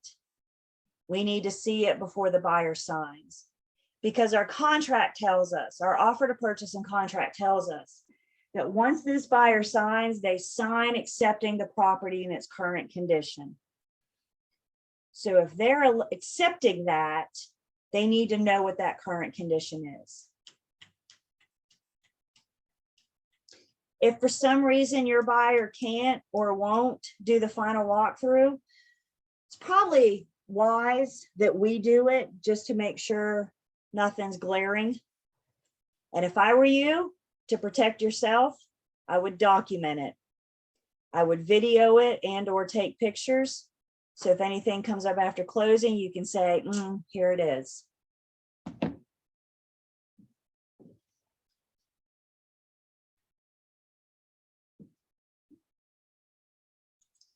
We're going to do a CMA for our buyer in preparation of helping them write up an offer. Why am I doing a CMA for a buyer? We talked about doing one for a seller to help them determine probable sales price. Why do I want to do one for a buyer? The seller's already listed the home for an amount. To determine the offer price. To help them determine, right. So when your buyer looks at you and says, Julie, this is my dream home, let's write it up. Their very next question is going to say, how much should I offer? You just going to blurt a number out there? Are you going to tell them to offer asking price? I hope not. Let's do a CMA to also help them determine probable sales price, so they can decide how much they want to offer. Market conditions absolutely drive this. As we've been talking about this current market that we're coming out of, buyers are offering more than asking price. Agents, buyers agents, we need to understand that they understand. We need to know that they understand the possible consequences of their actions. If they want to offer more than asking price, they need to understand they're going in underwater. It's going to take them longer to build equity. Don't just let them do it without them understanding what they're doing. Does that make sense? Have this conversation.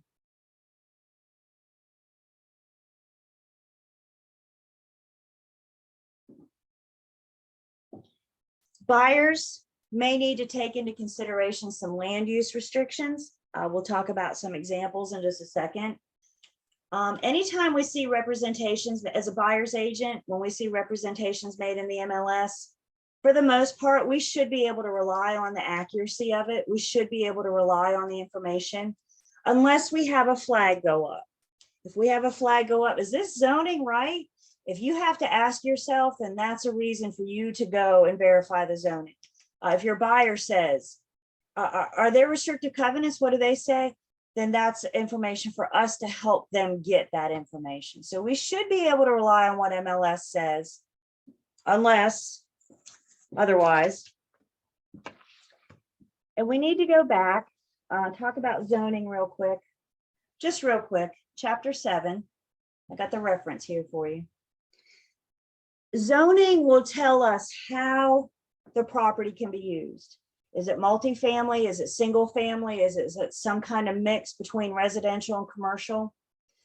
If it's zoned single family, how many families can live on that property? How many families? Yeah, just one. So when you have the buyer looking at the home and then it has a detached garage with an apartment over it, and you hear your buyer say, gee, I can rent that thing out, let a college student live there. If they rent it out, let a college student live there, now how many families live there? Now you got two in a single family. Do we have a potential zoning violation? So these are the reasons why we need to listen and have conversations. What are you going to do with this room over the garage to make sure that they're in compliance and they don't run into any problems later? Again, we should be able to rely on zoning unless we have a flag go up telling us otherwise. Also in chapter 7, we talk about properties that are in a flood hazard. FEMA, Federal Emergency Management Agency, determines what properties are in a flood hazard and what are not. Yes, ma'am. Oh, I thought I heard a question. Flood insurance is not cheap, you guys. Flood insurance, if we're looking at property that's to the max of what the lender will allow, flood insurance could be just enough to tip them over the edge. So if it's in a flood zone, we need to make sure that they can afford it.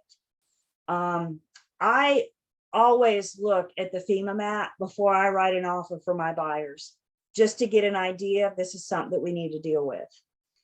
There may be where a portion of the property is in the flood zone. They're not going to have to pay flood insurance unless the flood zone impacts the structure.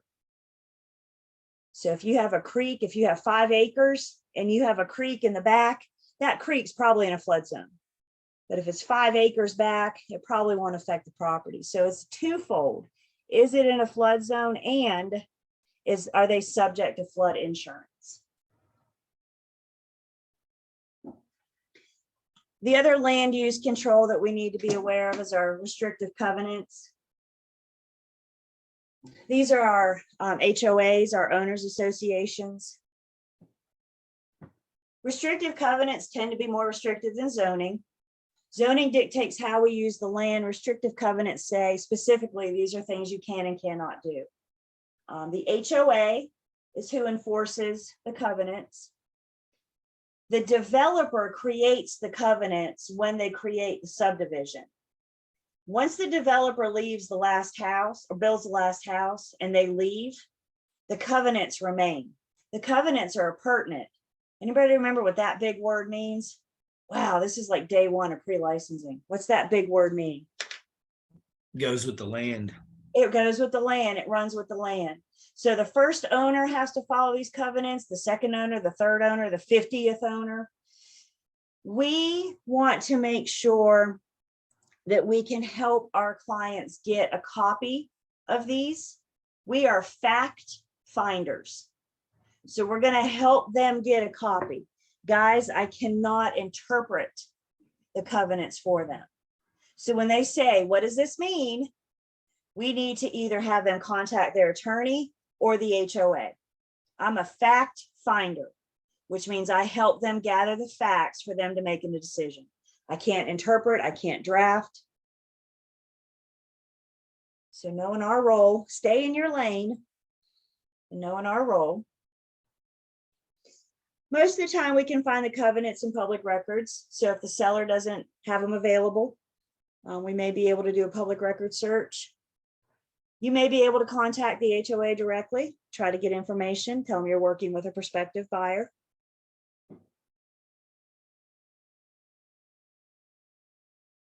Again, if your buyer expresses a particular need, let's say they tell you they want to park their RV in the driveway. We need to make sure that it's allowed by the covenants. What if we're standing in this subdivision and your buyer asks you if they can put a fence up? And you look over and you see that the neighbor has a fence. Does that automatically mean that fences are allowed? Absolutely not.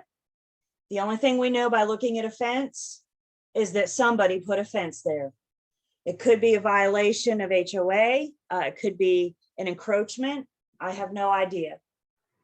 So just because somebody else puts a fence up or a shed doesn't mean it's allowed. Just because somebody else has their boat parked in the driveway doesn't mean it's allowed. They very well might be in the throes of the argument, possibly even the court case with the HOA to get that fence taken down.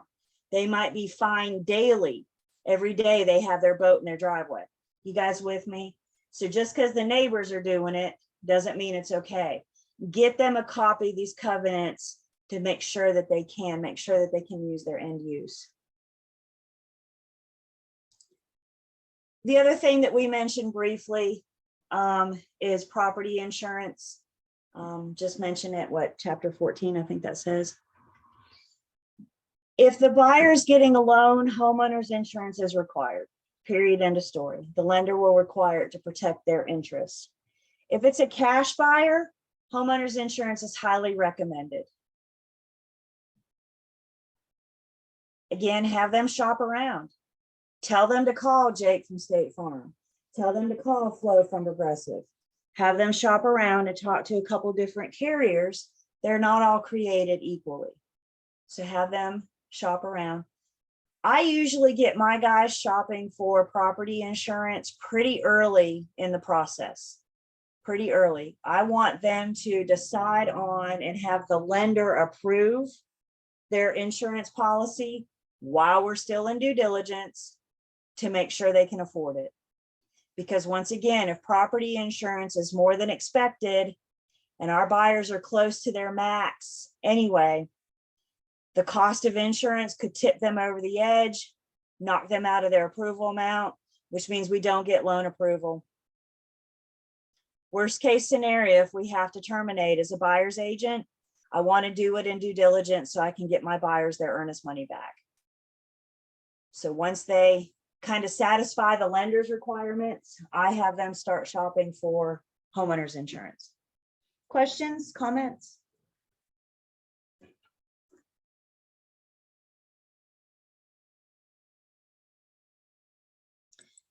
Some additional responsibility of a buyer's agent. We're going to help them prepare their offer, help them. They're going to help you fill in the blanks. So I'm not just throwing stuff in there. I'm filling in the blanks based on conversations with them, what they're comfortable offering, for example. We're going to help them handle contract matters, negotiate the deal. Negotiation is an art form. I don't think it's bad for any of us to take a class or read a book about negotiating. It's a skill. Absolutely one that can help us when working with buyers. We're going to help our buyer get through the due diligence period. Home inspections, pest inspections, survey, well water test, septic inspection, whatever they want, and then get them ready for closing. If you haven't taken 302 yet, we'll let 302 handle the buyer's contract to closing process. That's what that post licensing class is for.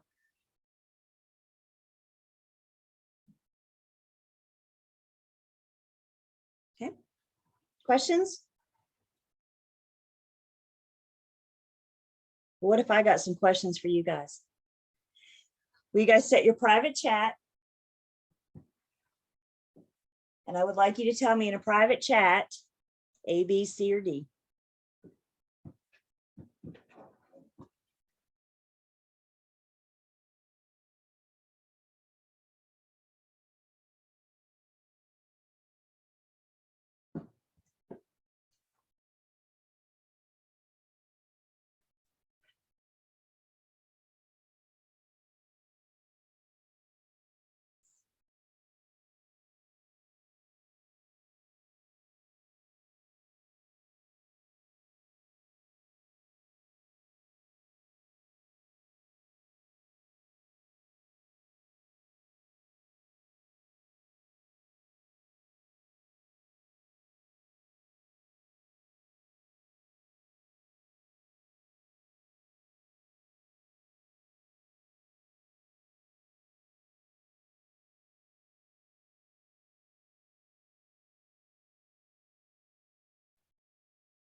This is another one of these, except, which means it's right because it's wrong.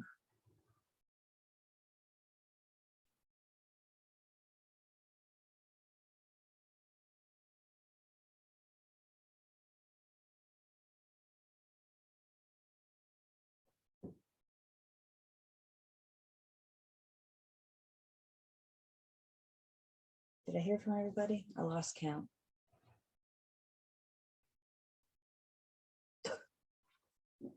Did I hear from everybody? We good? All right, so typical matters addressed in a buyer agency agreement include all the following except.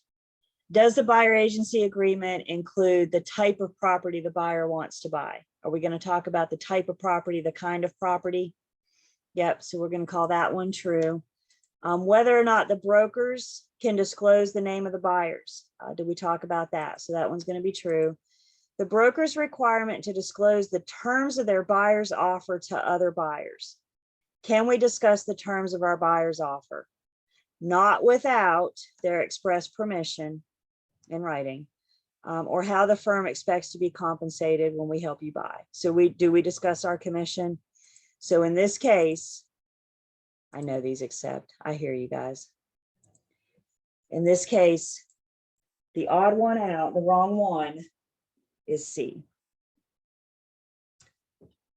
I cannot disclose the terms of my buyer's offer without their permission. And that's what that provision says. It says, look, trust me, I won't disclose the terms of your offer unless I have your permission.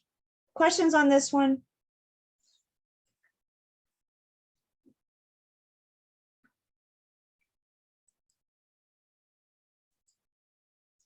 Let's try again.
So when a buyer's agent has an opportunity to work with a limited services listing broker, the buyer's agent needs to be clear about the expected compensation arrangements. Again, we need to make sure, so if they're not offering to pay you the full amount that your firm expects to collect. Thank you, by the way, for nobody saying C. I won't disclose what you guys did say, but nobody said C, so thank you guys. Guys, I can't avoid these listings because they don't want to deal with a limited service company. It's not up to me. That's not how we old car, is it? If your buyer is interested in a property that's listed by a limited service firm, then we just need to verify the commission like we always do. They will probably tell you in the MLS how they want you to communicate, where they want you to submit the offer. They will provide instructions. So we just need to make sure we're following those instructions. Questions?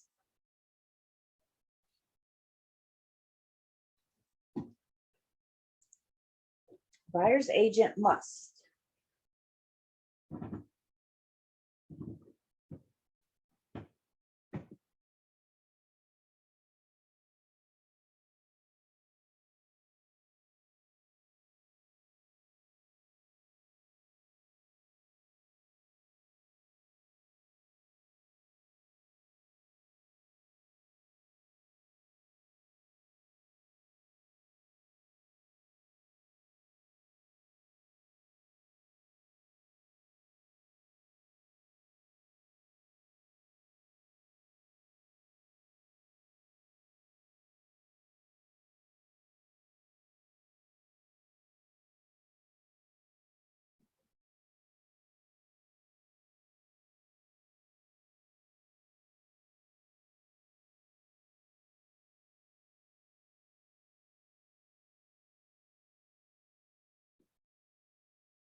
Is that it? Is that everybody?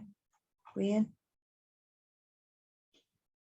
Buyer's agent must, we need to make sure that they can afford the home. Ideally, get them to a lender, have them qualify. If the lender's not available, we got just enough information to be dangerous, so we can get a rough idea.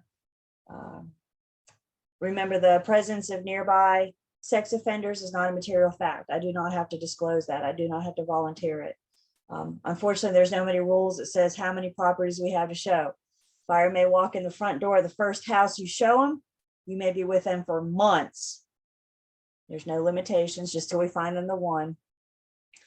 And then I think D, you know, when I see words like guarantee, that throws up my little red flag.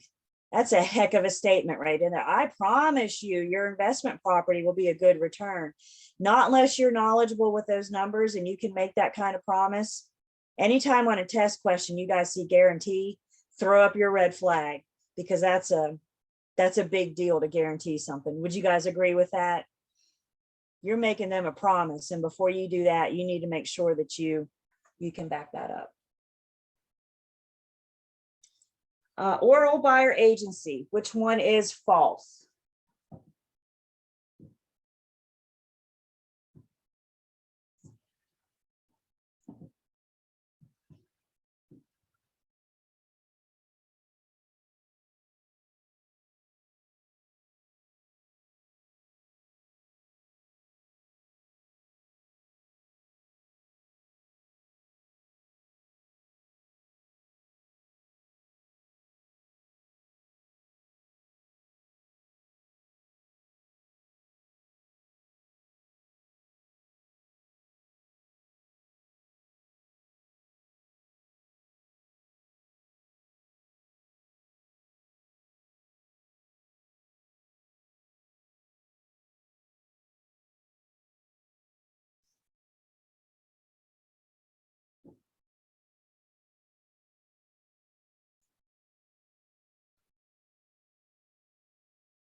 We in? So which one is false? Oral agreements are non-exclusive. Remember, under an oral agreement, I cannot demand exclusivity. I can only demand exclusivity when we use the exclusive buyer agency agreement. Again, that word exclusive, that's a word that means a whole lot. So when you guys see that, I think we should ask ourselves, how many firms is the buyer dating? And an oral agreement, how many firms can they date? As many as they want.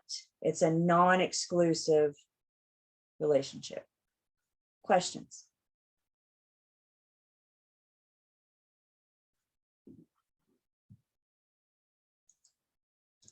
Okay. So let's take our break. We come back, we're going to talk about dual agency. 10 minutes.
Welcome back. How we doing? Good, hanging in there with me? Good. We are going to talk a little bit just specifically about dual agency. So let's kind of talk about where we've been so we know where we're going. We've talked about working as a listing agent. We've talked about working as a buyer's agent. I think it's so important that we understand if you're a listing agent, then you're working exclusively with the seller. If you're a buyer's agent, you're working exclusively with the buyer. There's that exclusive word again. When you go into dual agency, now the firm is working with both. So the seller is not getting exclusive representation. The buyer is not getting exclusive representation. We're splitting those duties and loyalties. And in some cases, as a dual agency, we need to take a few steps back. And there's certain things that we cannot do. We will talk about those in just a second. A common misconception, not just out there in the public, but with brokers as well, is that dual agency is when the individual broker represents both parties in the transaction. Is that what dual agency is about? It's not the individual broker. It's the firm. You got to remember who the firm has the relationship with. And in this case, we're saying the firm has the relationship with both. The absolute simplest breakdown that I have been able to come up with for dual agency says it's one company, one firm, one transaction, two clients. Maybe it's one agent doing single agent dual agency.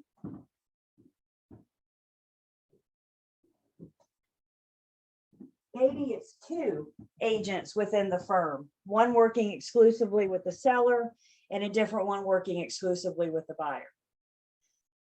The firm has 123 Main Street listed. The firm has a buyer client that's interested in purchasing 123 Main Street. I think a lot of times we tend to think that in dual agency, the seller comes first. We represent the firm or we represent the seller, and then a buyer shows up. But couldn't you have a scenario where you've been working with a buyer for months, you're a buyer's agent for months, and then all of a sudden your firm gets a new listing and your buyer says, ooh, this just came on the market today and I want to see it. So please don't get it stuck in your head that the seller comes first. It doesn't matter which one comes first. What matters is that the firm represents both in the transaction. When we talk about dual agency, I like to use the analogy of a football game, watching a football game. I know we've got college football. I guess there's Sunday. I don't follow pro football anymore. They take too many timeouts. So I've lost interest. But if you're Sunday football on break, when you guys are watching a football game, it's clear that there are two different teams on the field, right? You can tell there's two different uniforms. You can tell there's two different teams on the field playing each other. If we were to take that football analogy, what we could say is that the teams, one is the seller and one is the buyer. Does the seller have an agenda? Of course. Does the buyer have an agenda? Of course. So there are two competing teams playing against each other. Pretend that dual agency doesn't exist for a second. You, the agent, you, the firm, are representing the seller or the buyer. In a football analogy, they would call us the coach, wouldn't they? If you're working with one party, you're standing on sidelines and you're shouting instructions and you're telling what you need to do to get them through the game, i.e. the transaction. When we enter into a dual agency situation, our role changes. The seller's still selling and the buyer's still buying. They don't have any changes. It's our role that changes. And when we're in dual agency, I can't be a coach. How is it fair for me to tell the seller one thing that's going to hurt the buyer? How is it going to me to give instructions to the buyer that can harm the seller? So when we go into dual agency, I can't be a coach. I can't favor one team over the other. So when I get into dual agency, my role changes and I become the referee. Is the referee still part of the game? Are they still involved in the game? Yeah. Is the referee still an important part of the game? Of course. Is the referee telling the quarterback what play to make next? No. They have to stop shouting instructions. They have to stop giving advice. And that's what happens to us. I now have a duty to both teams to treat them equally, to treat them loyally, and to treat them fairly.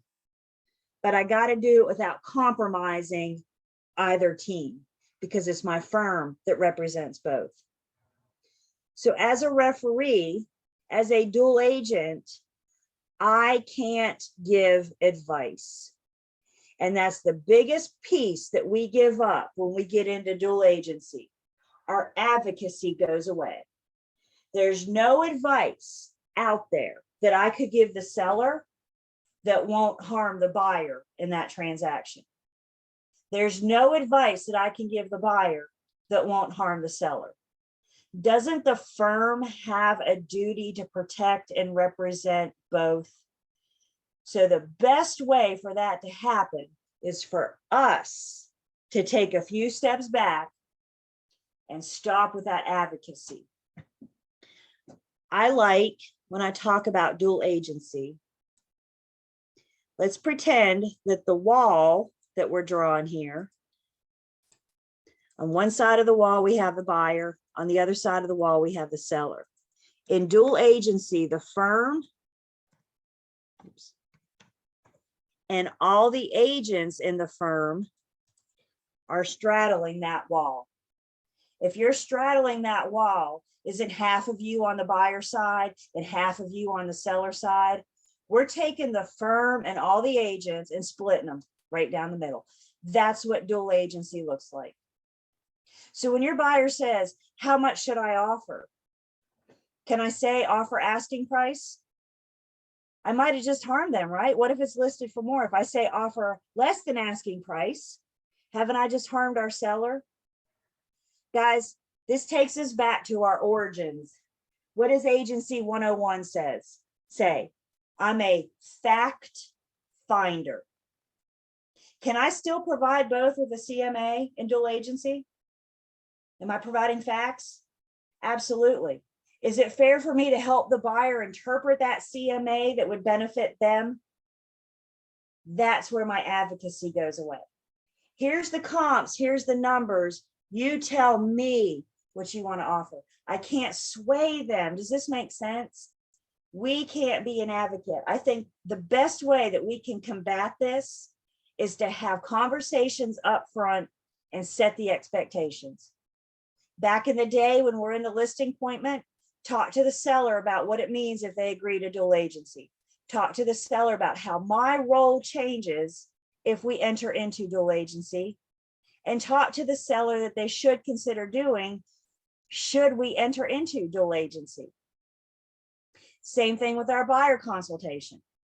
Can I, when I first meet a buyer, tell them, you should get a home inspection when we go under contract. You should get a pest inspection. You should get a survey. And that way, if I have these conversations up front, set the expectations, now that we're in dual agency, my buyer says, should I get a home inspection? I've already had that conversation. If I tell my buyer yes to get a home inspection, I could have harmed the firm's sellers. Do sellers want the buyers to get home inspections? Absolutely not. The home inspector's job is to go in there and find problems. Do sellers like this report? Generally not. So we've harmed ourselves. If I tell my buyer, don't get a home inspection, now I've harmed my buyer. So again, I think the best way to combat this, if possible, is to have these conversations up front about what to expect when we go under contract. So if that contract leads to a dual agency situation, we've already discussed these things. Does that make sense? Once we're in dual, I go to being a referee and my advocacy goes away. Dual agency is intentionally created with informed written consent. So in order to practice dual, let's break that down. It's intentionally created. Does dual agency just happen? Do we just start acting like a dual agent because the situation arises? No, that's not how you intentionally create something. In order for me to proceed, I have to have informed written consent. Again, let's break that down. Does informed written consent mean I'm going to say, we're going to do dual sign here? Did I inform you of anything? So in order for us to enter into dual, it's a conversation. The parties need to understand what we're giving up. Let me just go ahead and throw this out there. Dual agency is not what's best for the buyer or the seller. They hired me thinking they were going to get old car. They hired me thinking that I had their best interest in mind at all times. And now we're in a dual agency situation. I'm going, oh, I'm stepping back. There goes my advocacy. Is that what's best for them? No, which is why we have to get them to agree. Eventually, consent for dual agency does need to be in writing. We can proceed with an oral buyer in an oral dual agency agreement. Remember, you guys, it's express. So even though it's an oral buyer, we still need to have the conversation with them about dual agencies. Everybody, I need their head nod if we're oral. And they can't give me their head nod as an oral buyer until I explain to them what happens with dual agency. So even in an oral buyer situation, we can get oral consent to do dual, but they need to understand what they're giving me the head nod to. We're still going to put this in writing, including our yes to dual, no later than the time that we're ready to present their first offer. What if you have a seller, you're at a listing appointment, and your seller says, no, I'm not going to do dual. I'm not going to do it. I want you to be my advocate. I want you 100% of the time. I'm not going to do it. Is that their right? Do they have to agree to do it? No, they have a choice to make. I can't force them one way or the other. However, the seller needs to understand if they say no to dual, then no agent in the firm can bring their buyer client. If they say no to dual, no agent in the firm can bring their buyer client. If we were a small firm, if Julie's real estate shop and you all work for me and we had 9 agents, that may not be a big deal, right? What if we were Keller Williams that has 1,000 agents? Could that be of a concern to the seller? You're telling me there's 999 people out there that can't show my listing? That's exactly right, because you say no to dual. Everybody see what I'm saying? The seller, by saying no up front, is saying don't even bother with the showings. I've already said no. Flip that coin.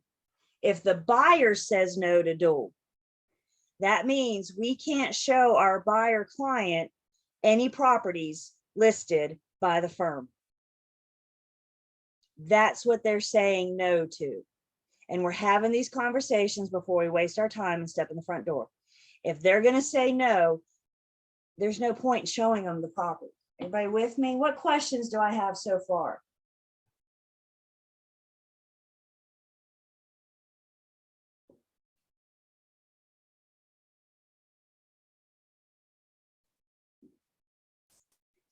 So authorization for dual. We got 3 different possible situations here. We get advanced consent by both buyer and seller. That's kind of the perfect world. So we get both parties to agree to dual. Once we get both parties to agree to dual at this point, we only need to go back and revisit dual agency when the situation arises. So at your listing appointment, the seller says, yes, that's fine. Fast forward 3 weeks, 3 months, whatever. And now all of a sudden we have a buyer, the firm's buyer that wants to see the property. They've already said yes, but this conversation happened a couple weeks ago with a lot of other conversations. So revisit with them. Remember when we talked about dual agency? When this buyer sees this afternoon, that's the situation we're going to be in because an agent from my firm is going to show it. Same thing with the buyer. Once we have consent, it might be 3 months now before your firm lists something that buyer likes. So just refresh their memory. Tell them, now we're in this situation. And when we go see this property this afternoon, if you move forward, we will be in that dual agency situation in which my role will change. Another possible scenario is if we can get consent only by one party. One party says yes, one party says no. We can always change, or they can always change their mind. So if they originally said no, could they turn around later and agree to dual? Absolutely. If they said no in writing, we need to get that change in writing before we can show the property. Again, think about this. Let's say you have a seller, and obviously it's in a different market than what we're in right now. And the seller says no at the initial listing appointment, we're not going to do dual. And it's a slower market, homes aren't moving as fast, and we have very little interest. We've been on for 5 months, 6 months, and now all of a sudden the firm wants to bring a buyer to show the property. Would the seller be more apt to change their mind that late into 5, 6 months? Possibly, but why not revisit it with them? I know you said no to dual, but we haven't had much interest, and now I got a buyer that wants to see it. However, before the buyer can show the property or see the property, we need to get your consent changed. So if we have consent by one party, we can still change our mind. Again, if that consent happened in writing, we got to change. And same thing, and I know my line's still there, I'm leaving it there for a reason. So if you can see around, no advance consent by either party. Again, we can always change our mind. They can always change their mind, but we got to get that change. If consent happened in writing, we got to get both parties to change their mind in writing. If you got consent by your buyer orally, they can change their mind orally, but we have to have the final decision when we're drawing up their buyer agency agreement, when they're getting them to sign that.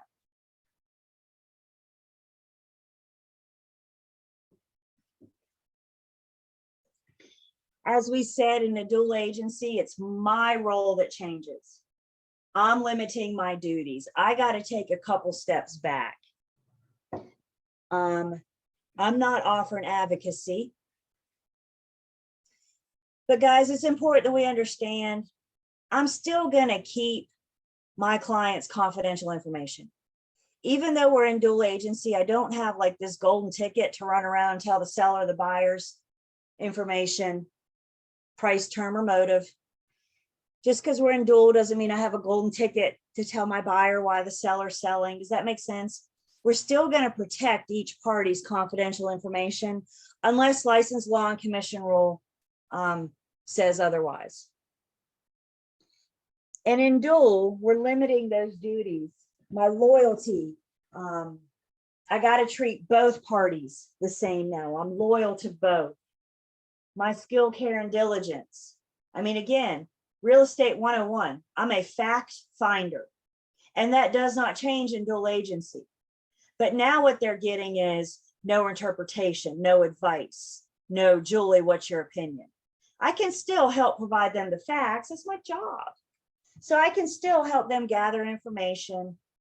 If I do a CMA for one, it better be very comparable to the CMA I do for the other. I can't try to eschew those numbers.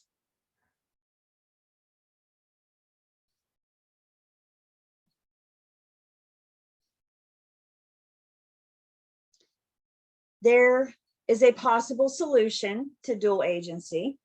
Again, we just decided dual isn't what's best for the buyer or the seller, is it? Dual is what's best for the firm. Let's face it. Dual is what, because how many paychecks am I going to get? I'm going to get 2, aren't I? One working with the seller and one working with the buyer. That's why we need their consent. That's why we need their permission, because they are the ones that have to give something up. You and I are gaining, aren't we? So we need to make sure that they understand. Some firms, not all firms, some firms may choose to practice designated dual agency. Designated dual agency, first off, is optional. Firms do not have to offer designated. For example, a sole practitioner. How many agents work for a sole practitioner? What's the word sole mean? Yeah, just one. A sole practitioner can't be a designated agent. We'll talk about why in a second. What if it was just the two of us in the firm and we did everything together? We went on appointments together and we worked buyer consultations together. And we went to lunch together every day. We're not going to be a good candidate for practicing designated.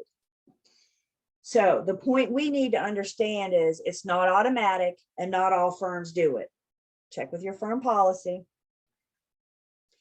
In designated dual agency is a form of dual agency. We're going to see in just a second. I can't do designated if we first don't get consent to dual. So if they say no to dual, designate is not an option. I have to have a yes to dual to have a yes to designated. Designated, because it's a form of dual, one firm, one transaction, two clients. The difference is designated is always two agents, always two agents.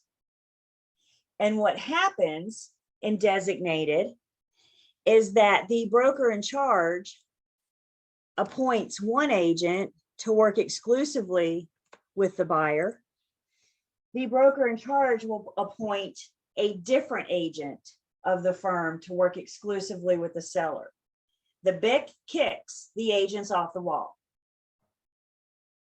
Look at where the firm and the rest of the agents are.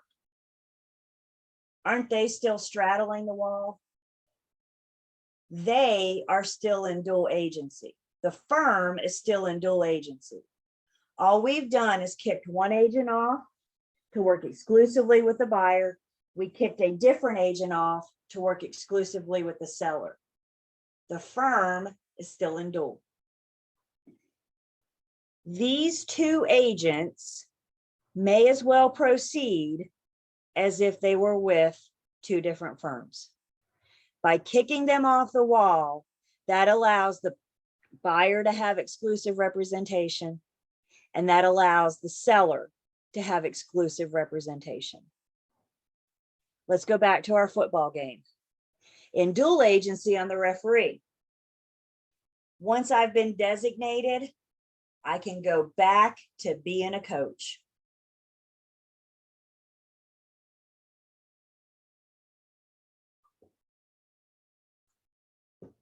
In order for an agent to be designated, there's a couple caveats, and we'll talk about more in just a second. But before the BIC can kick you off the wall and designate you, one thing that they should verify is that you don't have prior confidential information about the other party. If you, as the buyers, the one working with the buyer, knows something about the seller, you can't be designated. Because me as a BIC, I still have a duty to protect both my parties, don't I? I'm still straddling that wall.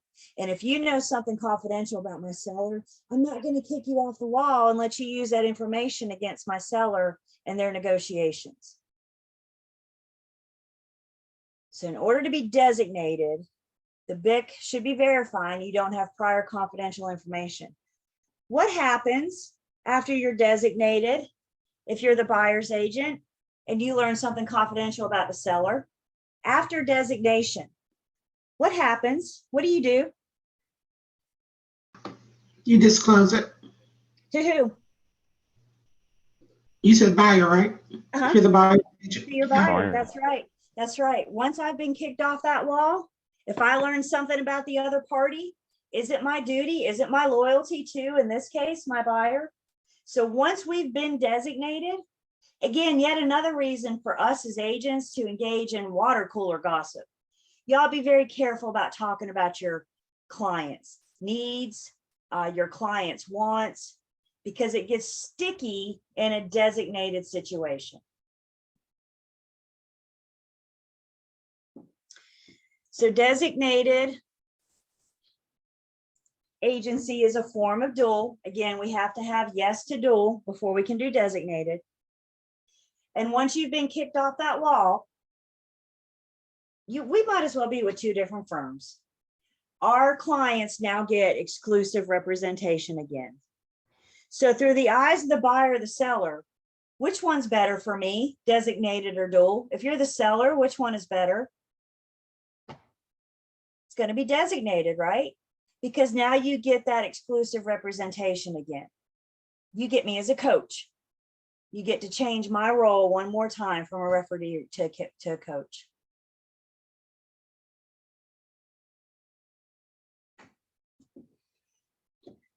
Again, does not give us a golden ticket to share confidential information. Be careful what you say.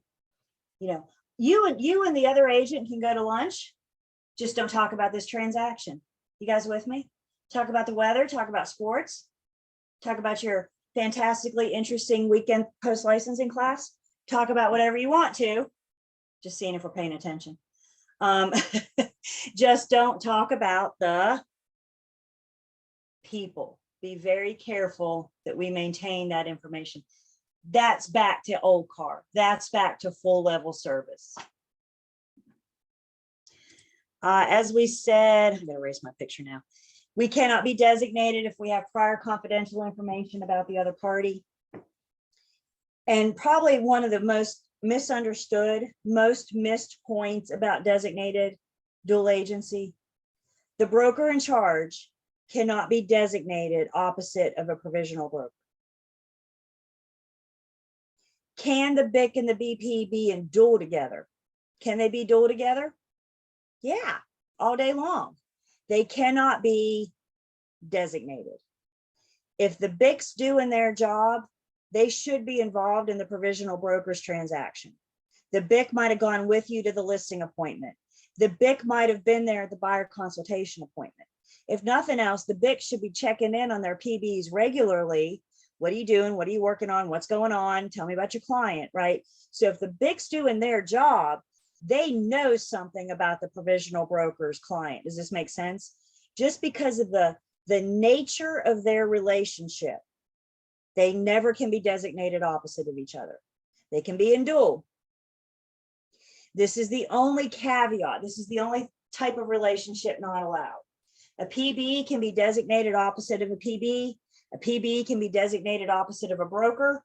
You can have a broker and a broker. You can have a BIC and a broker, as long as they don't have prior confidential information about the other side.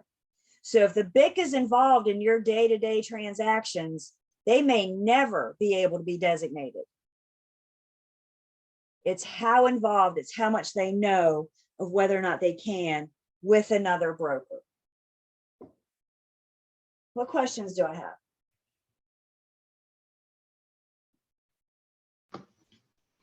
So Julie, if the situation arises for, potential dual agency and neither principal wants to agree to that, is the only recourse then for one of the clients to find another agent from a different firm? Well, that would involve terminating our agency relationship, right? We'd have to turn our agency agreement. Maybe the BIC decides that's what's best. That might be a case by case. But that would be up to the BIC if we're going to terminate an agency agreement, and maybe collect a referral fee when they refer them. Once again, you guys, I think if we're doing our jobs and setting the expectations up front, then they understand going into it what they said no to, and also understanding that they can change their mind, because it's different when you find your dream home, right? Things are different when you walk in or you learn about something the firm listed on Monday that you now fall in love with. So could we release one of the clients? Absolutely. But that's going to come down to the BIC and the firm's policy. And keep in mind, you guys, this is two clients. So if you have a seller client and a buyer customer, we're not in dual, are we? Both buyer and seller had to have hired the firm for us to be in this dual situation.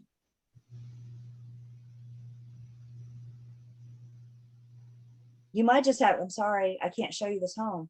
You said no, they said no. What else do you want to see today? They start jumping up and down on your desk, give them your BICS number. That's why your BIC gets the big bucks. Y'all don't tell your BICs I said that. No, I'm just kidding. They know, they know. All right, so let's go. Let's see, where are we? We're just going to look at our dual agency and our buyer's agreement because that's what I have pulled up. So dual agency, and again, same thing in your listing agreement. It's just who you're talking to. You're either talking to the buyer or talking to the seller.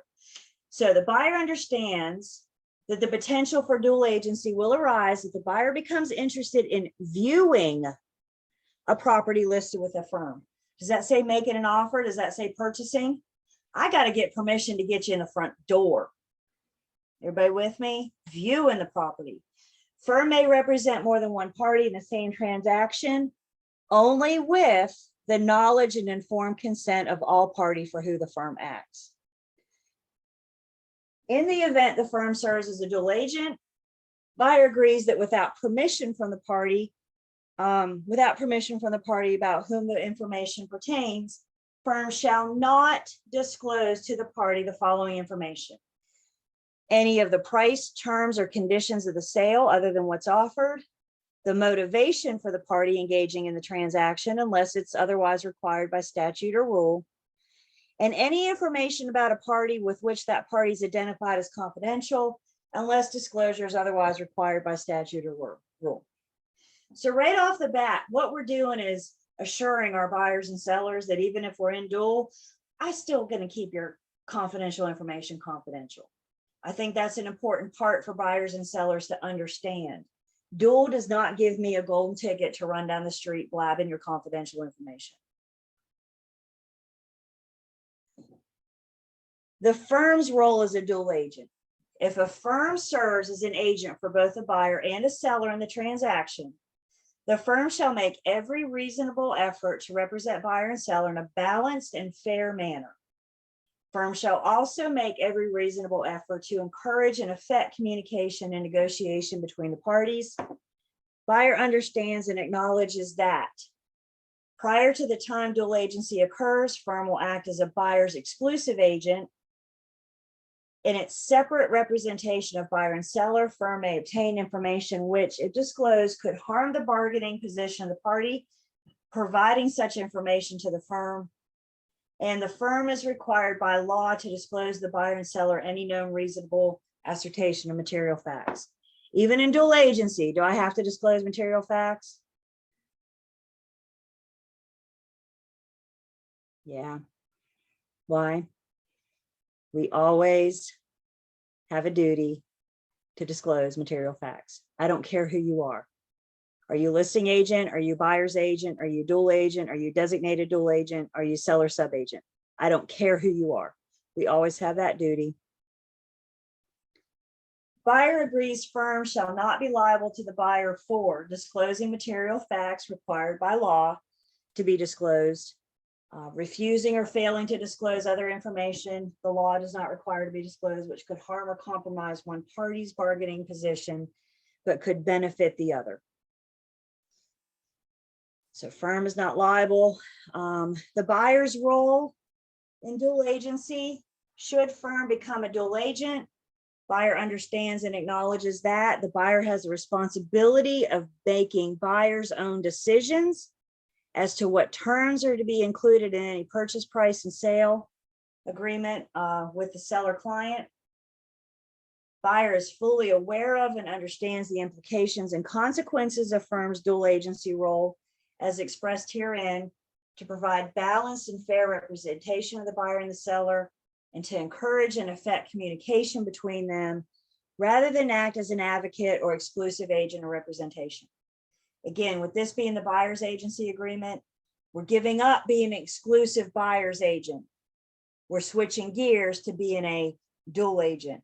My role is changing, and that's what they need to understand. Buyer has determined that the benefits of dual agency outweigh any disadvantages or adverse consequences. Buyer may seek independent legal counsel to assist the buyer with the negotiation and preparation of a purchase and sale agreement or with any matter related to the transaction, which is subject matter of a purchase and sale agreement. So Hermanda, maybe that's our answer. If your buyer wants to know their negotiating power, well, we can't see that.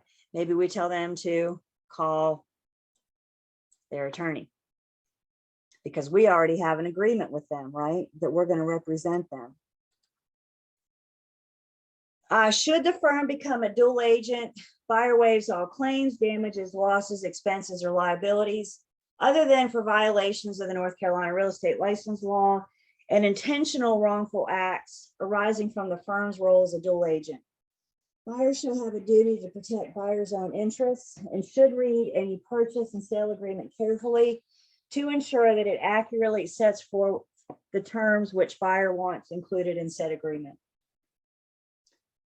Then we talk about designated dual agency.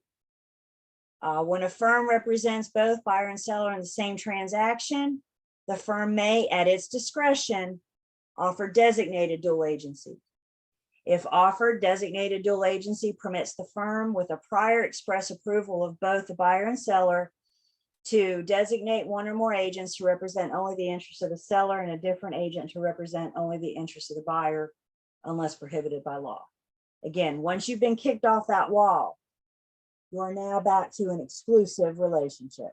Everybody good with that? Exclusive until you enter into dual, non-exclusive and dual, back to exclusivity when you get into designated. We're bouncing around all over the place, aren't we? We're going from being a coach to a referee, back to a coach. It's so important that I know what hat I'm wearing today, don't I? I need to know my role because I need to know those duties that I owe buyers and sellers.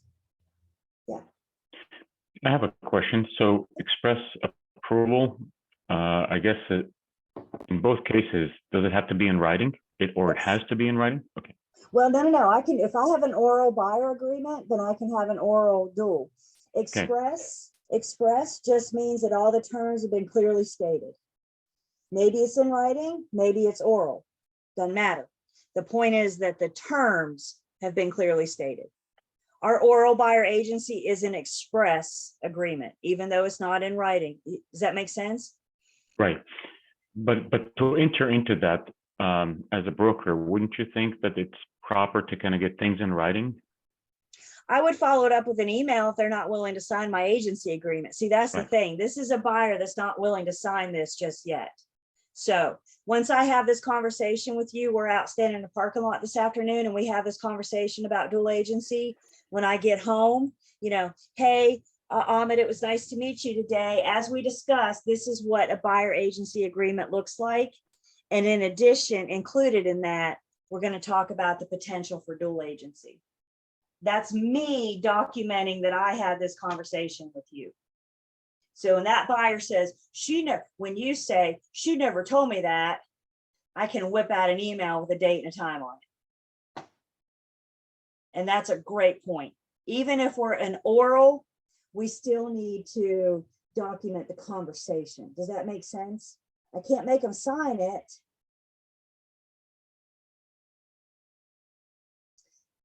Here's a blue note. An individual and an agent may not be designated to represent a party in the transaction if that agent has received confidential information concerning the other party. And then we have authorization for dual.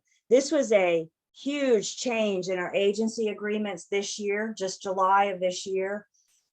The forms committee, in my opinion, did a much better job of clarifying approval for dual or not.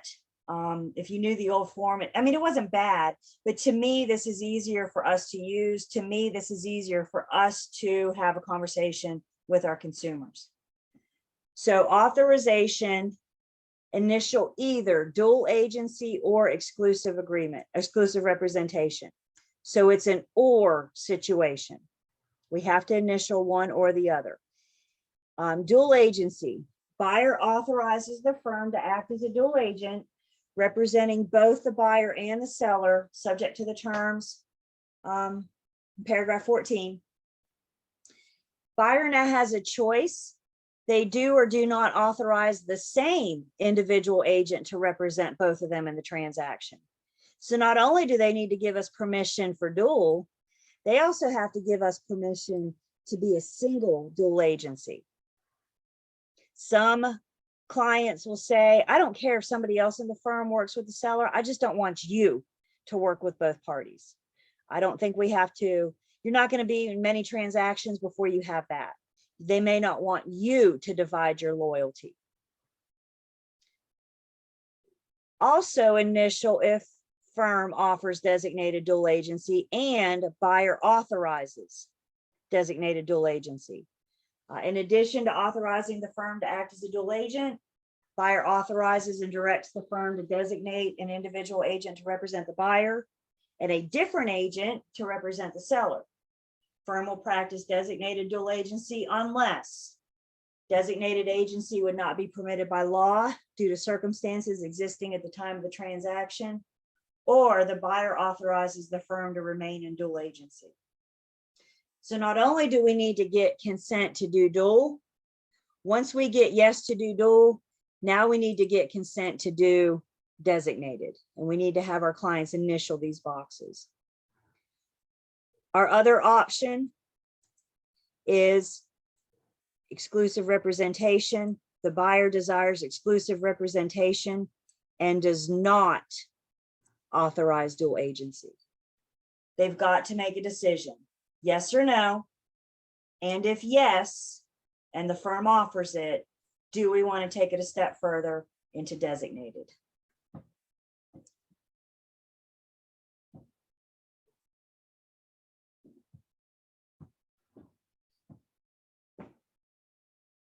Questions? Dual, designated?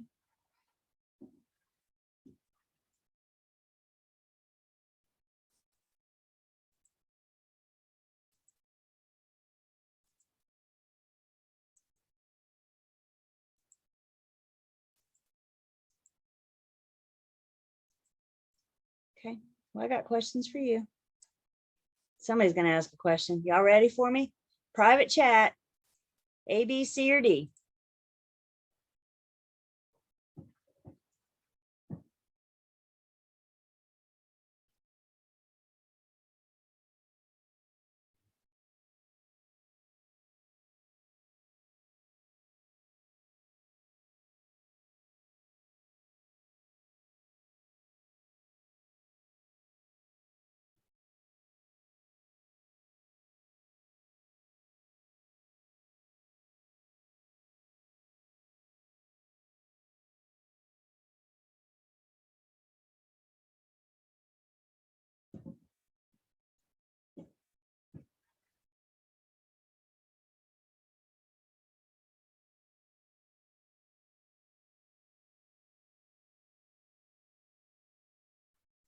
Okay, so which of the following statements about dual agency is correct? Dual agency can occur within one firm if a broker shows his buyer client his own listing. How many firms do we have in that scenario? Roman numeral one firm. How many transactions? Just one. How many clients? Two. So are we in a dual agency situation? Again, the simplest breakdown I can give you. One firm, one transaction, two clients. So I would say number one is true. What I like about these Roman numerals, once we decide number one is true, can I eliminate B and D? So that kind of, now I went from a 25% chance of getting it right to 50%. Do we like those Vegas odds better? So now let's look at our second Roman numeral. Dual agency can occur within one firm if a broker's buyer client becomes interested in a property listed by the firm. Again, how many firms? One firm. How many transactions? One transaction. How many clients? Two. Please don't think dual agency only comes from the firm has the listing and then the buyer shows up. That can work the other way. We could have the buyer and then we get a new listing. So the right answer to this one is both. Questions on this one?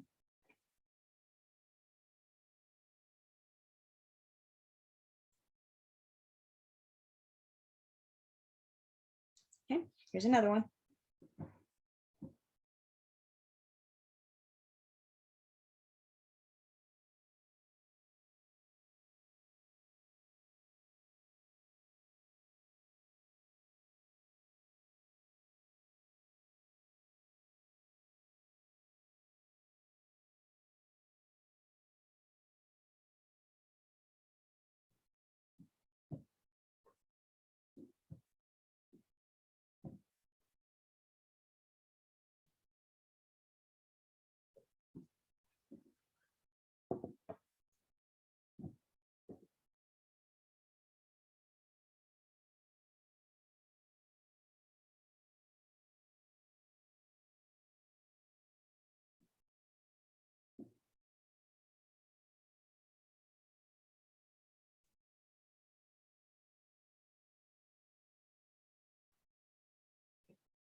we get everybody?